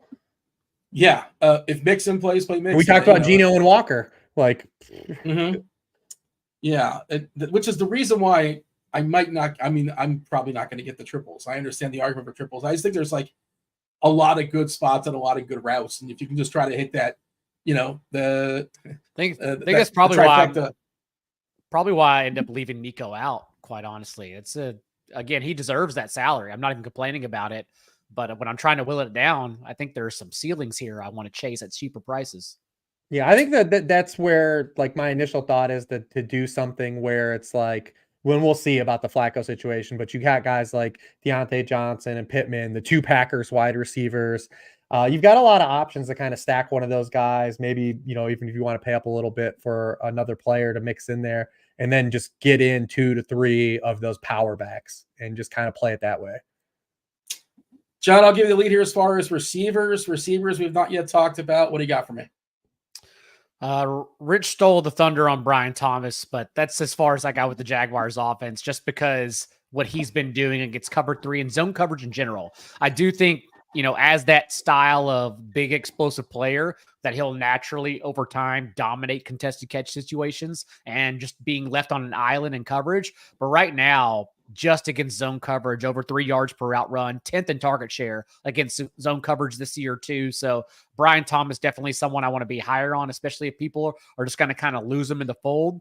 And then it is hard. I admit it's very hard to pay up at wide receiver and then go to Tyreek Hill from QB 20, Tyler Huntley. Everyone calm down. A top 24 option last week because he runs the ball, but he's still hovering in this price where we're talking about chalk wide receivers, and Tyreek Hill's ceiling is still Tyreek Hill. He's been targeted on 39% of his routes last week from Huntley. Huntley did miss him deep. Like, there were a couple shots where he got wide open, and the Patriots, and like we talked about last week, it's another week of the playbook, and the Patriots are still giving it up to wide receivers despite having Christian Gonzalez out there. They're still a team like we want to attack. They're 23rd in pressure rate. They're 27th in yards per attempt. So I think Tyreek Hill sprinkling in, just taking a chance on the ceiling, is still very interesting at his salary that continues to dip.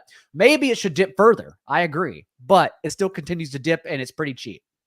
It probably would have dipped more if it wasn't a Monday night game, right? He was a Monday night guy, so the salary essentially stayed the same, I think, or maybe it dropped a little bit.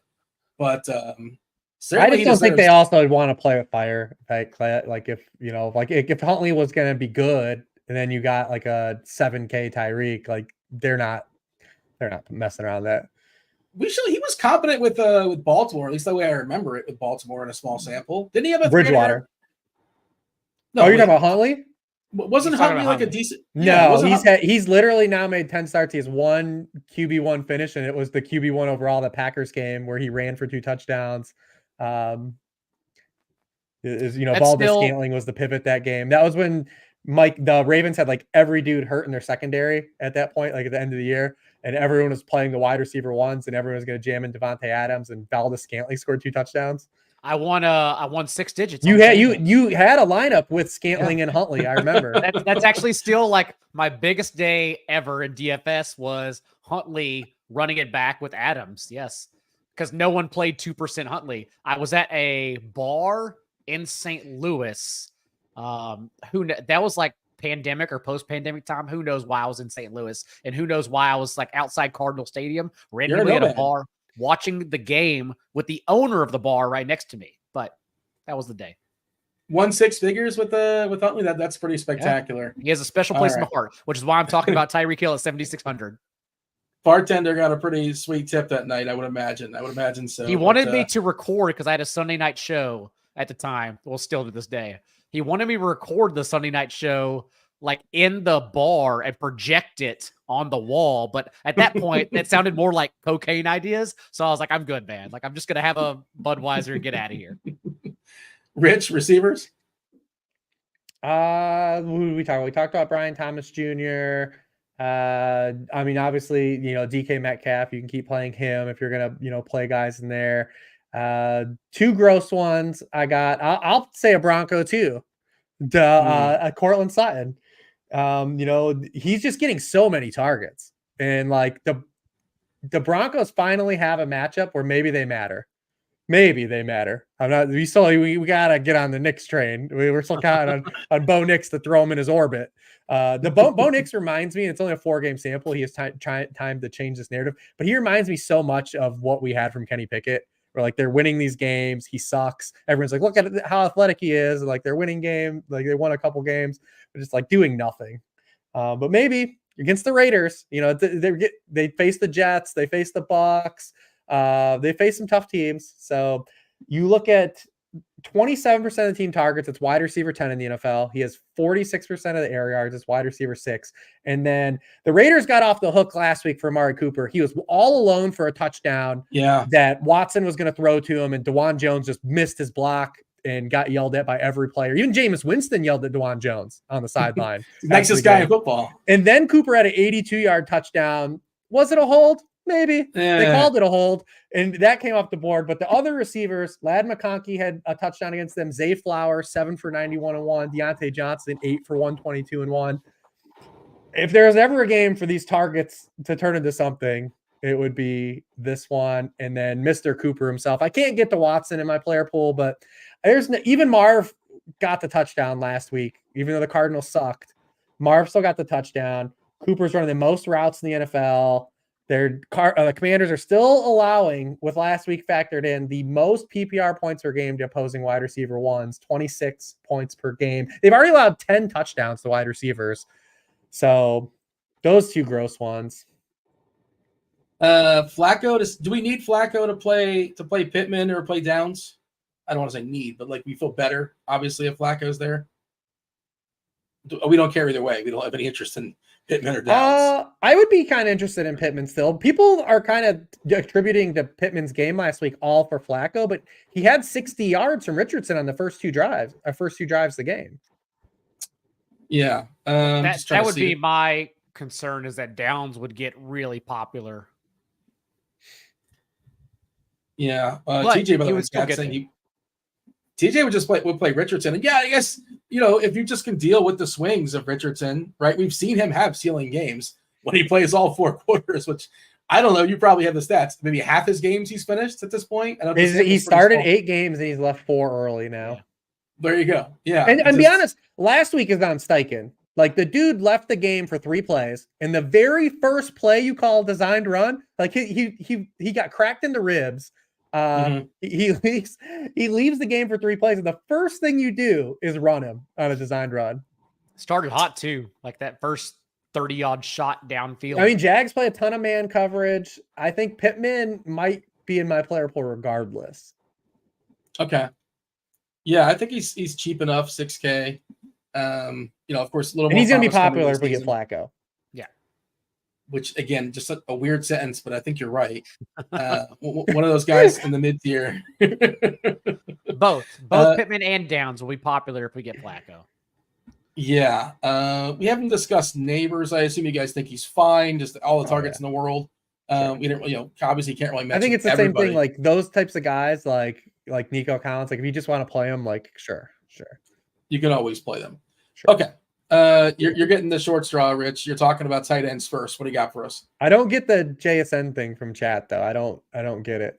I don't know what we're trying to force here. No, I mean, well, one, the matchup's not even good. The Giants actually allow the fewest yards per target to slot receivers, and like not a lot has changed for JSN.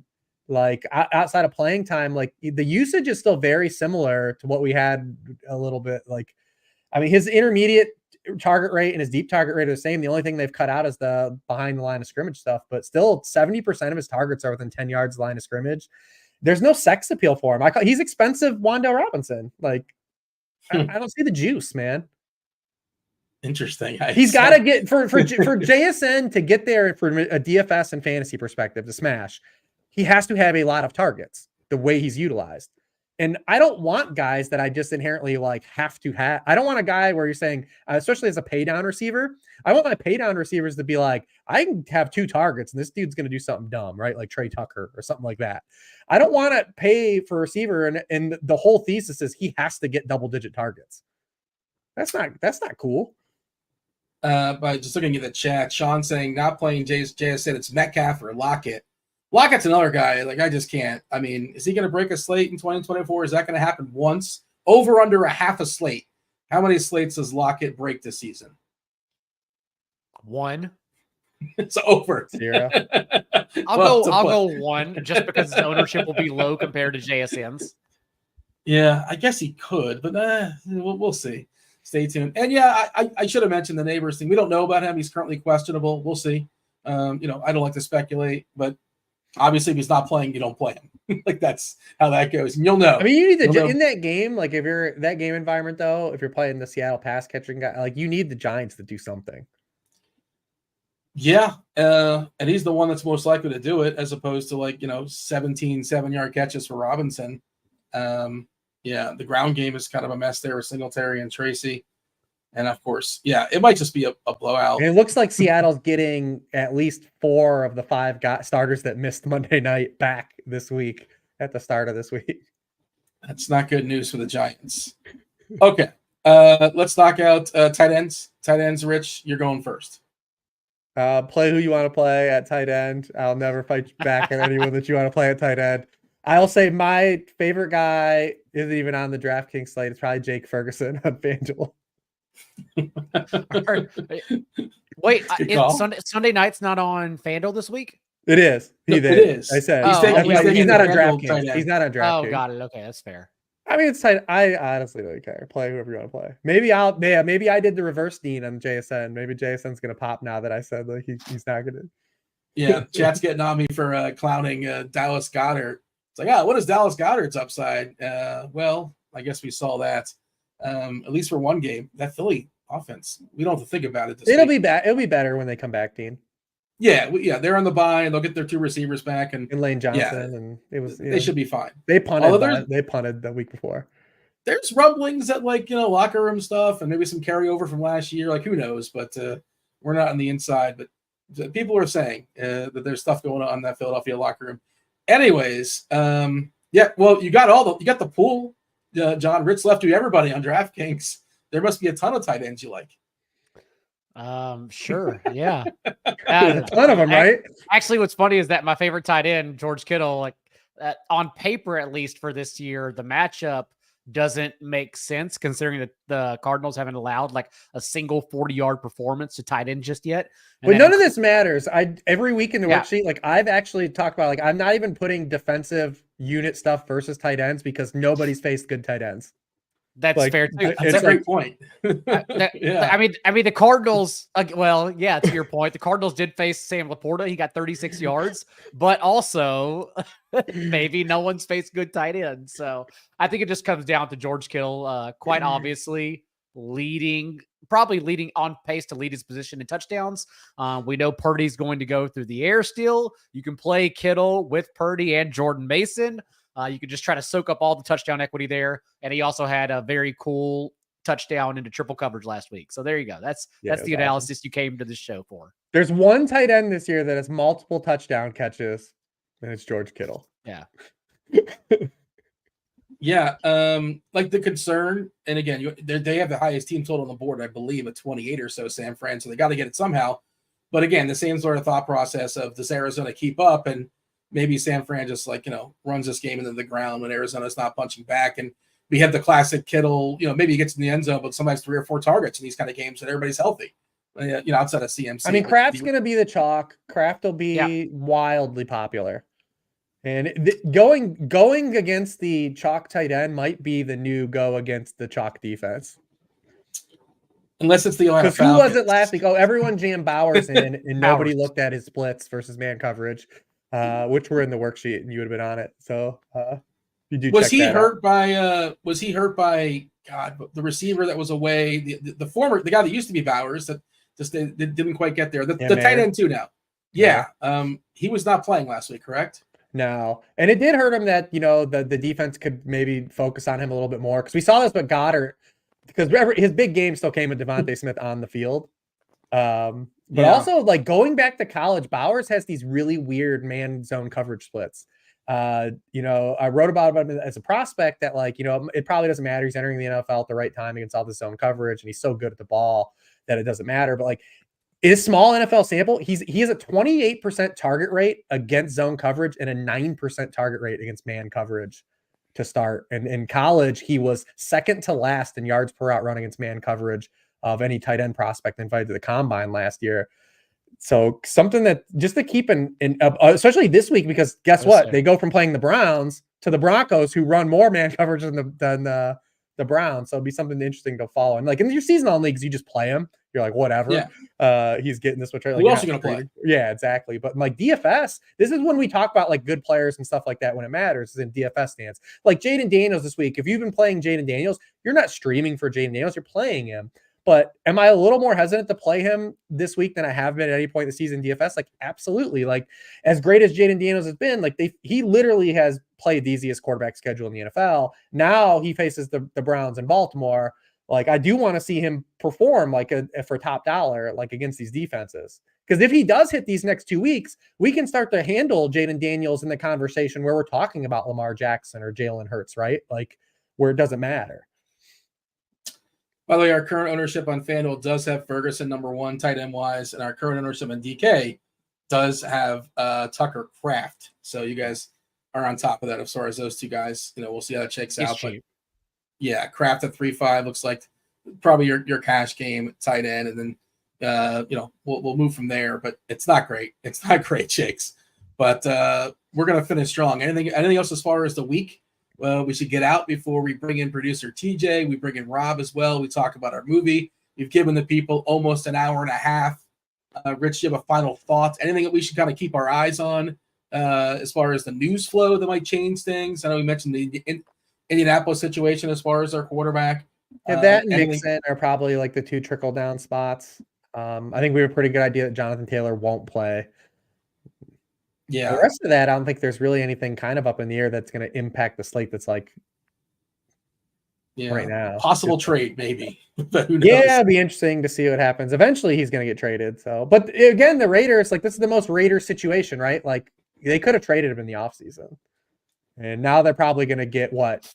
80% on that, 80% of that. Because I'll tell you what, whatever you're rounding up. Yeah. Whatever you think Devontae Adams is getting traded for, it's probably going to be lower than that. Oh, yeah. Well, the rumor was possibly a second rounder. So yeah, he's 32 at this point, right? He's not cheap. I don't know. You're not getting a first. I don't think you're getting a first. I think that's probably way too optimistic. But are we getting Njoku back this week, or is that still 50-50 at this point? We don't really know, right? Seemed optimistic that him and Ingram would be back to give us 2 guys. He's kind of interesting. I don't mind him. Yeah, 5K on DK, but again, it's tight end. We're throwing darts. Anything else you want to add, John, before we close it out and talk about a little bit of movies? I think we actually helped myself and everyone else dwindle down the pool just a hair. So that's always the goal here early on a Wednesday. All right, let's go ahead. Let's get the plugs out. Let's knock out the plugs because some people go away. They don't want to hear us talk about movies. That's understandably so. John, the people know they know where to find you over there at ETR, but just in case they don't, give them a reminder before we segue into movies. EstablishTheRun.com. If you're tuned in over there, I'll be writing up the matchups columns for London Sunday night and Monday Night Football.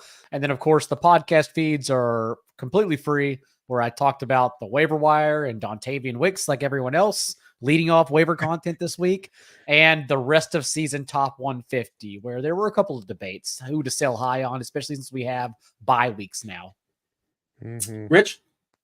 Yeah, sharpfootballanalysis.com. You can check out the worksheet, writing up every player and every game. Even if you don't subscribe, the primetime games are always free, and you can check those out. Maybe we'll get a little player prop action down or something based on some of those North Stars. All right, let's go ahead and bring in TJ. TJ, of course, producing, does a lot of sports content here, Agents of Fandom as well. Rob also jumping in. He's not producer Rob anymore. He's hometown ghost stories Rob, or he's Spike Week Rob. What's up, boys? What's up, TJ? I can't believe you guys made me watch this movie. I love it. I love Rob every week. You don't play poker at all. Like, you just flat out tell you what your cards are. I love before it. Some say I'm the best poker player in the DFS space. You might be. TJ, yeah, okay. So, I should mention that. Yeah. I want to say, TJ, did you officially say hello? I don't know if you said hello or not, but TJ, introduce yourself. Let's say hi. Wave to the people. What's up, everybody? Looking forward to. I do have thoughts on this movie. I have some pretty strong thoughts on it, so I'm looking forward to that. I love the yin and yang of Rob hating everything and TJ loving everything. Well, he just said thoughts. He didn't say he loves it necessarily, but TJ, they're positive. We know what's happening. We know what this is. I mean, he works for a site that kind of in the business that things are good. It helps the movies are good. It doesn't hurt. Oh, that's not true at all, Dean. That's a blatant shot at our integrity. When movies are bad, we review them as bad. Well, okay, you probably don't want to be that's like saying you're in the business of saying every DFS player is good. If everybody is good, that's good business. Or every football game is good. I assure you. All the we players show up good. avoiding games. Okay, so maybe that was probably inappropriate. Maybe that was not a fair assessment. You know your business better than I do. You guys can blame us on me. I won the league, our little contest here, and I assigned Rebel Ridge. The reason why I picked Rebel Ridge, I mentioned this before, is I was a fan of the director. We may see if I win one down the road, we may watch Blue Ruin again. That is a spectacular movie. I'm really curious how much Rob would hate that one, but we'll save that for another day. The summary of Rebel Ridge and spoilers, yada yada. You guys should have watched it, the whole week. You got to keep up with us. So Terry Richmond enters the town of Shelby Springs on a simple but urgent mission, post bail for his cousin, save him from imminent danger. But when Terry's life savings is unjustly seized by law enforcement, he's forced to go head to head with local police chief Sandy Byrne and his combat-ready officers. Terry finds an unlikely ally in court clerk Summer McBride, and the two become ensnared in a deep-rooted conspiracy within the remote township. As the stakes turn deadly, Terry must call upon his mysterious background to break the department's hold on the community, bring justice to his own family, and protect Summer in the process. That is your synopsis according to RT, according to Rotten Tomatoes. TJ, you slid into my DMs. You said you had thoughts. You've already said in the show you have thoughts. I know Rob has thoughts too, but I will go to TJ first. Let's get your thoughts out. What is your first initial analysis, the overview of Rebel Ridge? This game was a DFS lineup where your players score touchdowns on their first drive, and you think you're going to be winning all the money. And then no one does anything the rest of the game. That's how I felt about this movie. The first act and a half, 2 acts, I thought were truly incredible. Like, I thought it was awesome. I was on the edge of my seat. I loved what I thought they were setting up. Aaron Pierre does an incredible job acting in that movie. And then nothing really happened. They set him up as this like cool mega martial artist, and we barely got any action sequences with him. The ones we got were cool, and then they just stopped happening. But they were very much setting up a style, burn the system down, everything is corrupt, we got to burn this all to the ground style movie. And then it, by the end, was just like hey, there are good people in the system. Let's just defer to them and move on with our lives kind of thing. And I thought it was super anticlimactic, like really, really anticlimactic. Rob, would you at least like the first third, the first act, or are we out right from the start? No, well, it was fine in the beginning, but the very first mistake they made was when they were resetting the router and it didn't have any coax plugged into it. I was like, okay, here we go. Here we go. That's the snobbiest, like the nerdiest complaint I've ever heard, but continue. But I installed the internet for 10 years. I see these things that I can't not see it. I can't not see it. And then you just saw a bunch of people doing dumb things, making bad decisions throughout the movie it just made no sense. This movie is way too long. Like, yeah, dude, it's real long. I felt ensnared in this movie because it didn't. It can use a trend. It felt like they were dragging out for some big mega reveal that just didn't happen. Yeah. And then TJ, you said they're like setting him up as this big badass martial artist. And then his big speech is like, I've actually never been in a fight, just so you guys know. I've never been in a physical altercation. It's like, what is this? He's prepared. What are we doing? Like, it's bad Rambo. This movie is bad Rambo, is what it is. Like, they do the Rambo's whole good though. When you said you think Rambo's good, the original Rambo is actually a really good movie. Okay. The follow-ups are just crazy action movies. And that's what people think of when they think of Rambo. If you go back and watch the original Rambo, it's actually a really good movie. But it's the same idea, but better executed. They had something in the beginning. I will say that they had something here. And then it just dragged and dragged. I feel like I'm still watching this movie. I just finished it like 20 minutes ago. Feels like it's still playing. I'm like, is this ever going to end? And it just never ends. What do you got, Rich? Yeah, I feel pretty much very similar. I was like ready for it to like pick up, and it just never did. There's so much weird character background exposition for stuff that just doesn't matter. Like there's just like all these things about these characters. You're like, it's just like such a waste of time. Like none of it pays off, and it doesn't get anywhere. It's super weird. And the one character we don't really get any background stuff on is the actual lead of the movie. Like we don't know anything really about him. Like why is he riding a bike? Like why doesn't he drive? Like we don't know any of these things, right? Like there's like none of that stuff ever pays off. And then like in the middle of the movie when they try to make it like a political conspiracy movie, that's when it just like was like it just started to just fall in on itself. Yeah, I'm right on board. It's fun to see James Cromwell. Always do like to see him pop up in movies though. He plays good evil. He's always a good evil guy. Good. Yeah, he's like perfect as a dude like that. And then shout out to, I have two things. One thing, shout out to the Boy Scout, anyone that's made the wooden cars, the wooden cars that you race. I feel like everyone has done that. And then the very on the nose meta continued commentary of the non-lethal attacks do damage too, which was very on the nose because it was like the system, we're putting these guys in for 90 days. They're not getting hurt. They're coming back with like, you're damaging their lives by stealing their money. Like there was so much on the nose, like narrative of like, because that's what his thing was. Like, I do non-lethal combat. Like I don't kill anybody. It's like, and then we have the non-lethal beanbags and like the judge, the court system. It was just like very much on the nose. By the way, is there any legal experts here? How plausible is that scam that they were running? How legal is that? Does anybody know? I didn't do the research on it, but I could see it maybe being a thing. Does anybody know this? Or Don Johnson can get away with it. I also just didn't think there were laws in Alabama, so I was shocked by that. I would not. That's Dean. When we were talking before, I was saying like, there's some of my thoughts I don't know if I really want to get into on the show, and I think that would is where some of them stem from. I think is there the corruption aspect. I'll say I believe.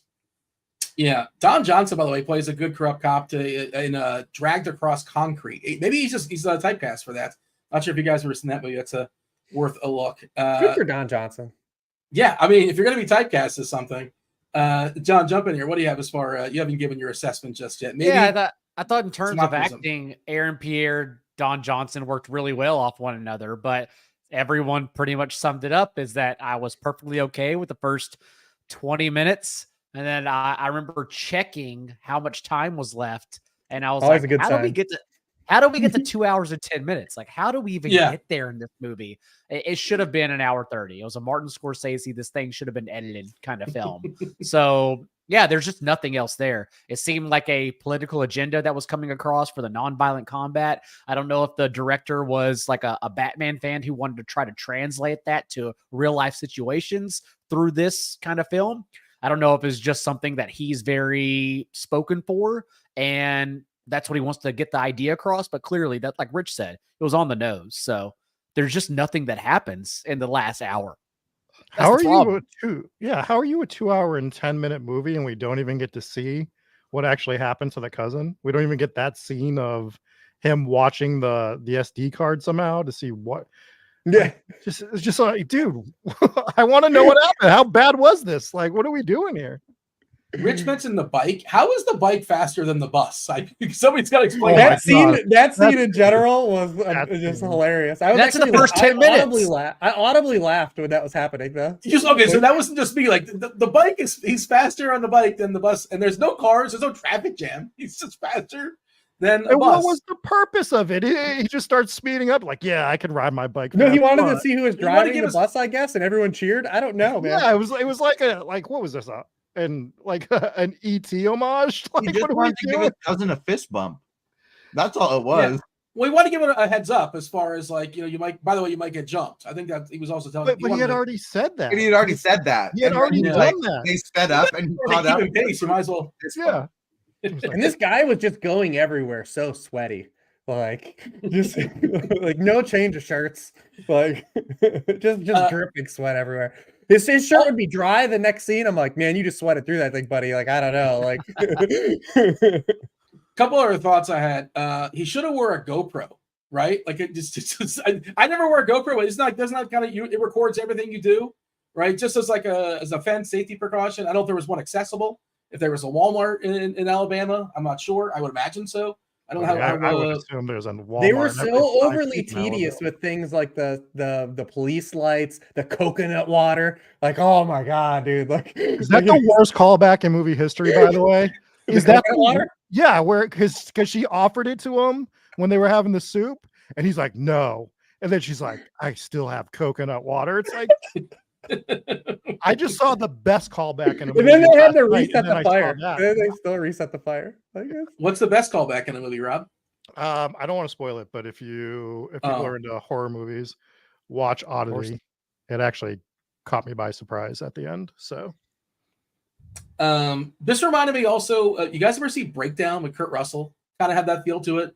It's Kurt Russell and his wife break down in the middle of nowhere in a small town and.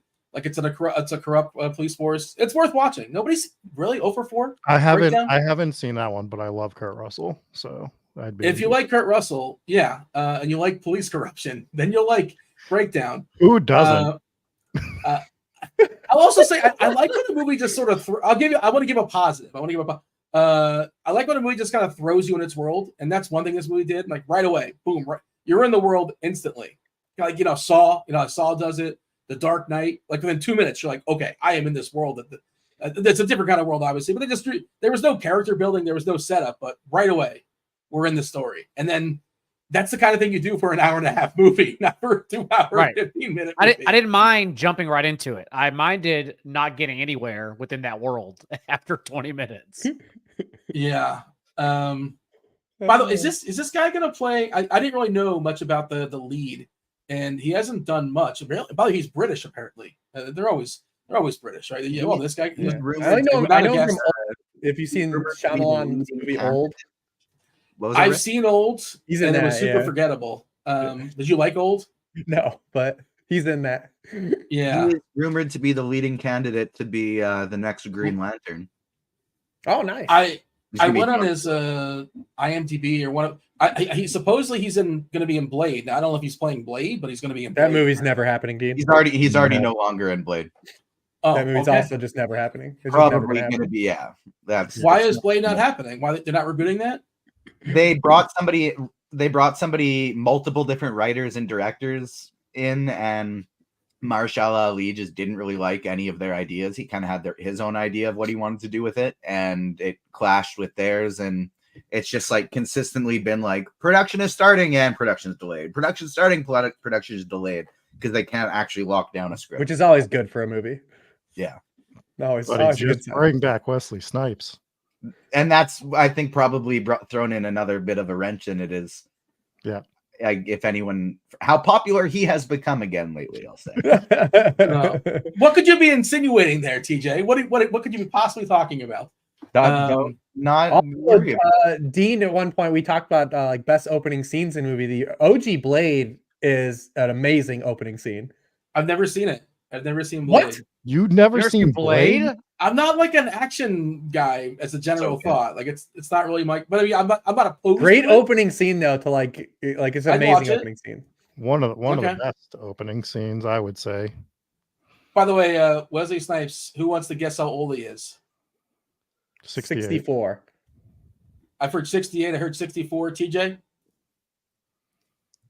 66. You could have Price is Right it. You're trying to middle it. John? No, I mean I don't have a guess. Go ahead. You got to be sure. What do you mean you don't have a guess? You have no guess. You guys are all over. We do too many things on this show, so I don't need to guess Wesley Snipes' age as well. 62. He's 62. All right. I think we got to put a score. What do you got, Rob?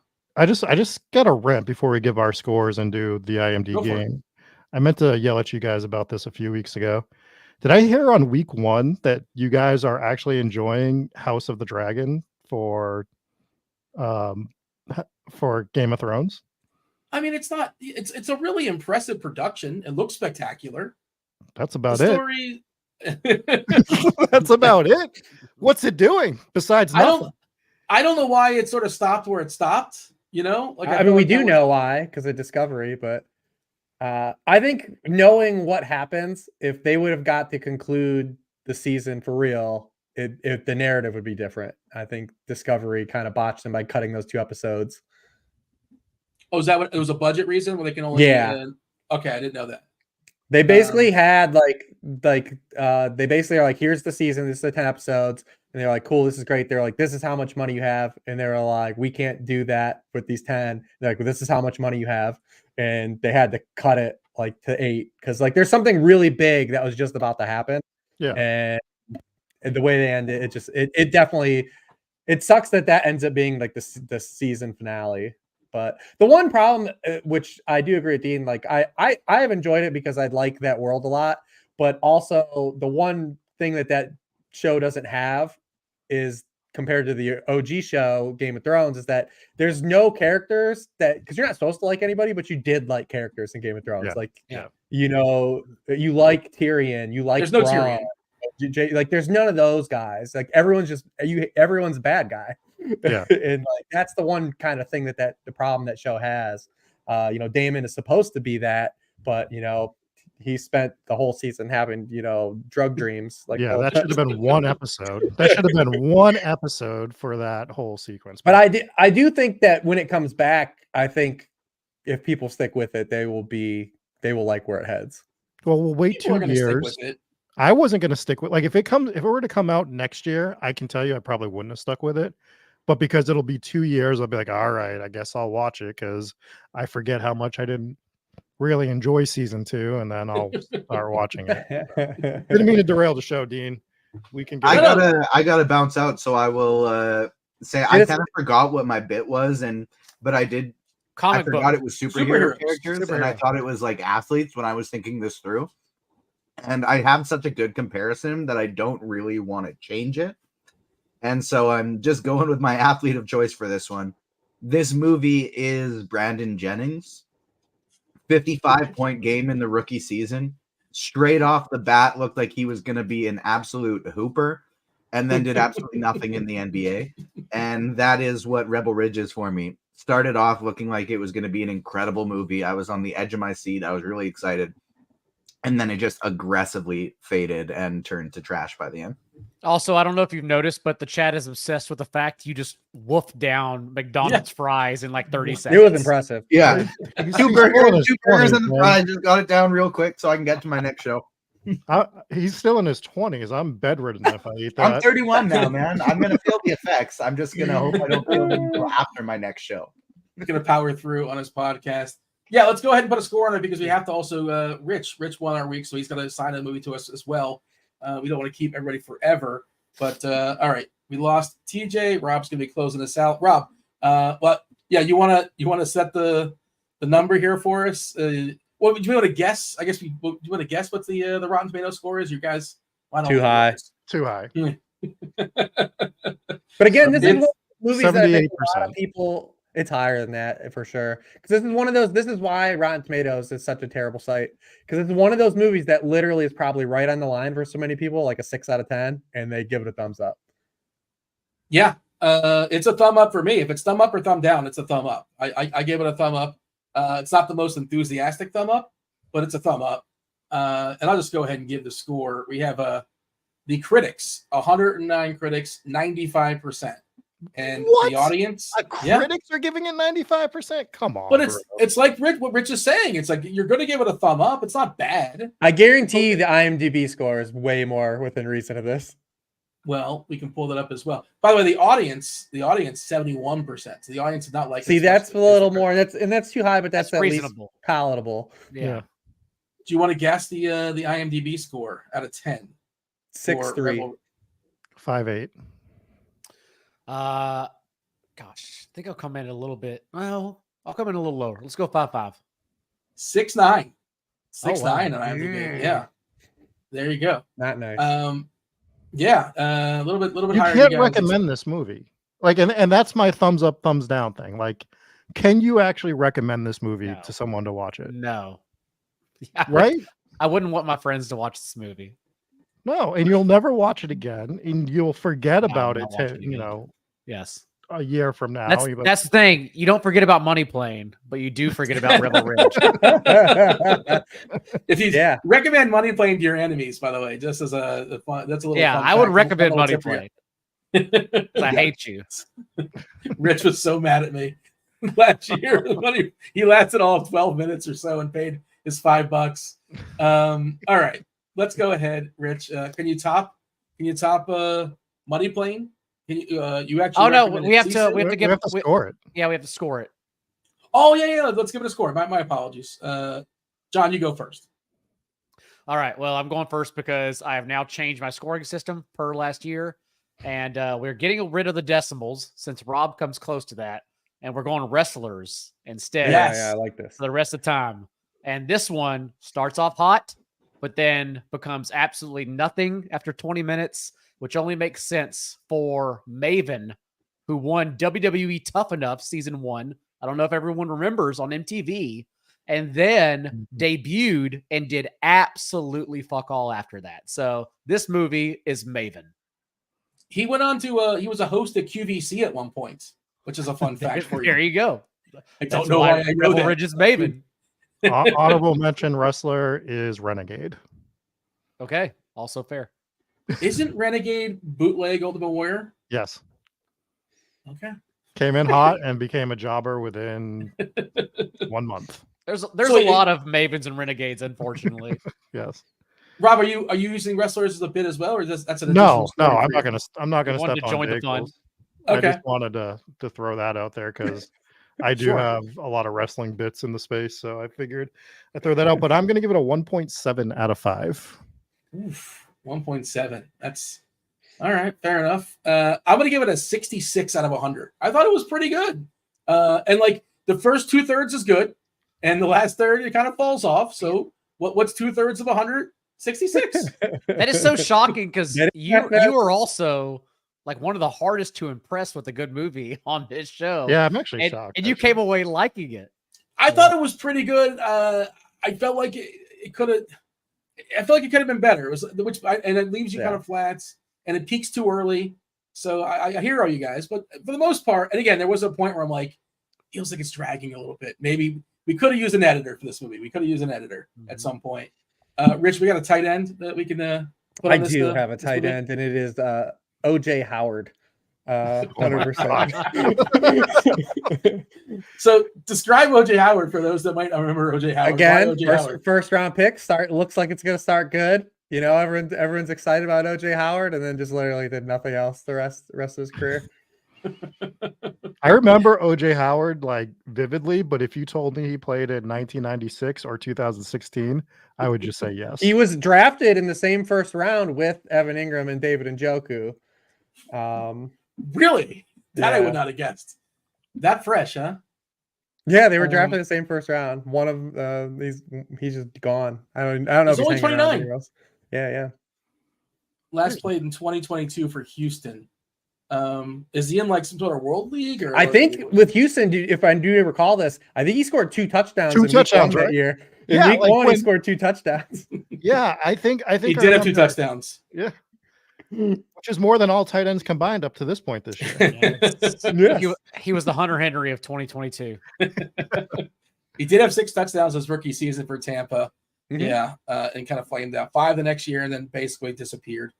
Okay, Rich, do you have options for us, or you just? I got 2 options. I will not name the movies. I actually might pivot now because Dean's never seen Blade, but I was gonna give you guys a fuck off movie. Where it's like it's clearly intended for us to.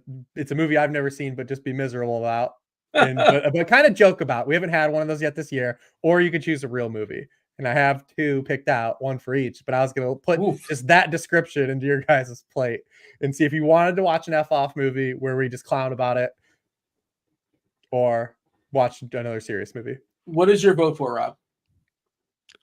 Buddy, this is Rich's pick. I think whatever he wants. He's asking us to pick one. It's a blind call. I can have fun with anything. So whatever you guys want to do. I like screwing around. I think, John. What do you think? All right, we can screw around. That's fine. All right, are you guys ready for the pain that's about to happen? No. It's like Brady for 80. We are going to watch the movie Tiptoes. Oh, the one with the guy Matthew McConaughey pretends Matthew McConaughey, Gary Oldman, and Peter Dinklage, where Gary Oldman actually plays a dwarf. With a movie that has Peter Dinklage in it, Gary Oldman is playing the dwarf. So we're gonna watch that. I once listened to a podcast making fun of this movie, and there's actually a scene where you can see I've never Gary seen it. Oldman I've on never his seen knees. It looks horrendous, and I always want to watch it and goof on this. Okay. So I'm thrilled that you actually mentioned this. It looks so terrible. Was that how did this get made? Say it again. Was that podcast? How did this get made? I don't know. I don't recall. It might have been. Probably. I don't recall. It was something that was on my feed, and I clicked. I couldn't resist. I'm like, "What is this? This movie was real?" And then you just get lost for a half hour. Do you want? What was the serious movie? You want to keep that in your back pocket? So the serious movie, which I might have ended up pivoting to Blade if you guys would have chose that, but I've been meaning to go back and watch Arrival. Have not seen Arrival since it was in theaters, but now that the Big Den V is getting his flowers, I thought maybe I'd go back and watch some of his older movies.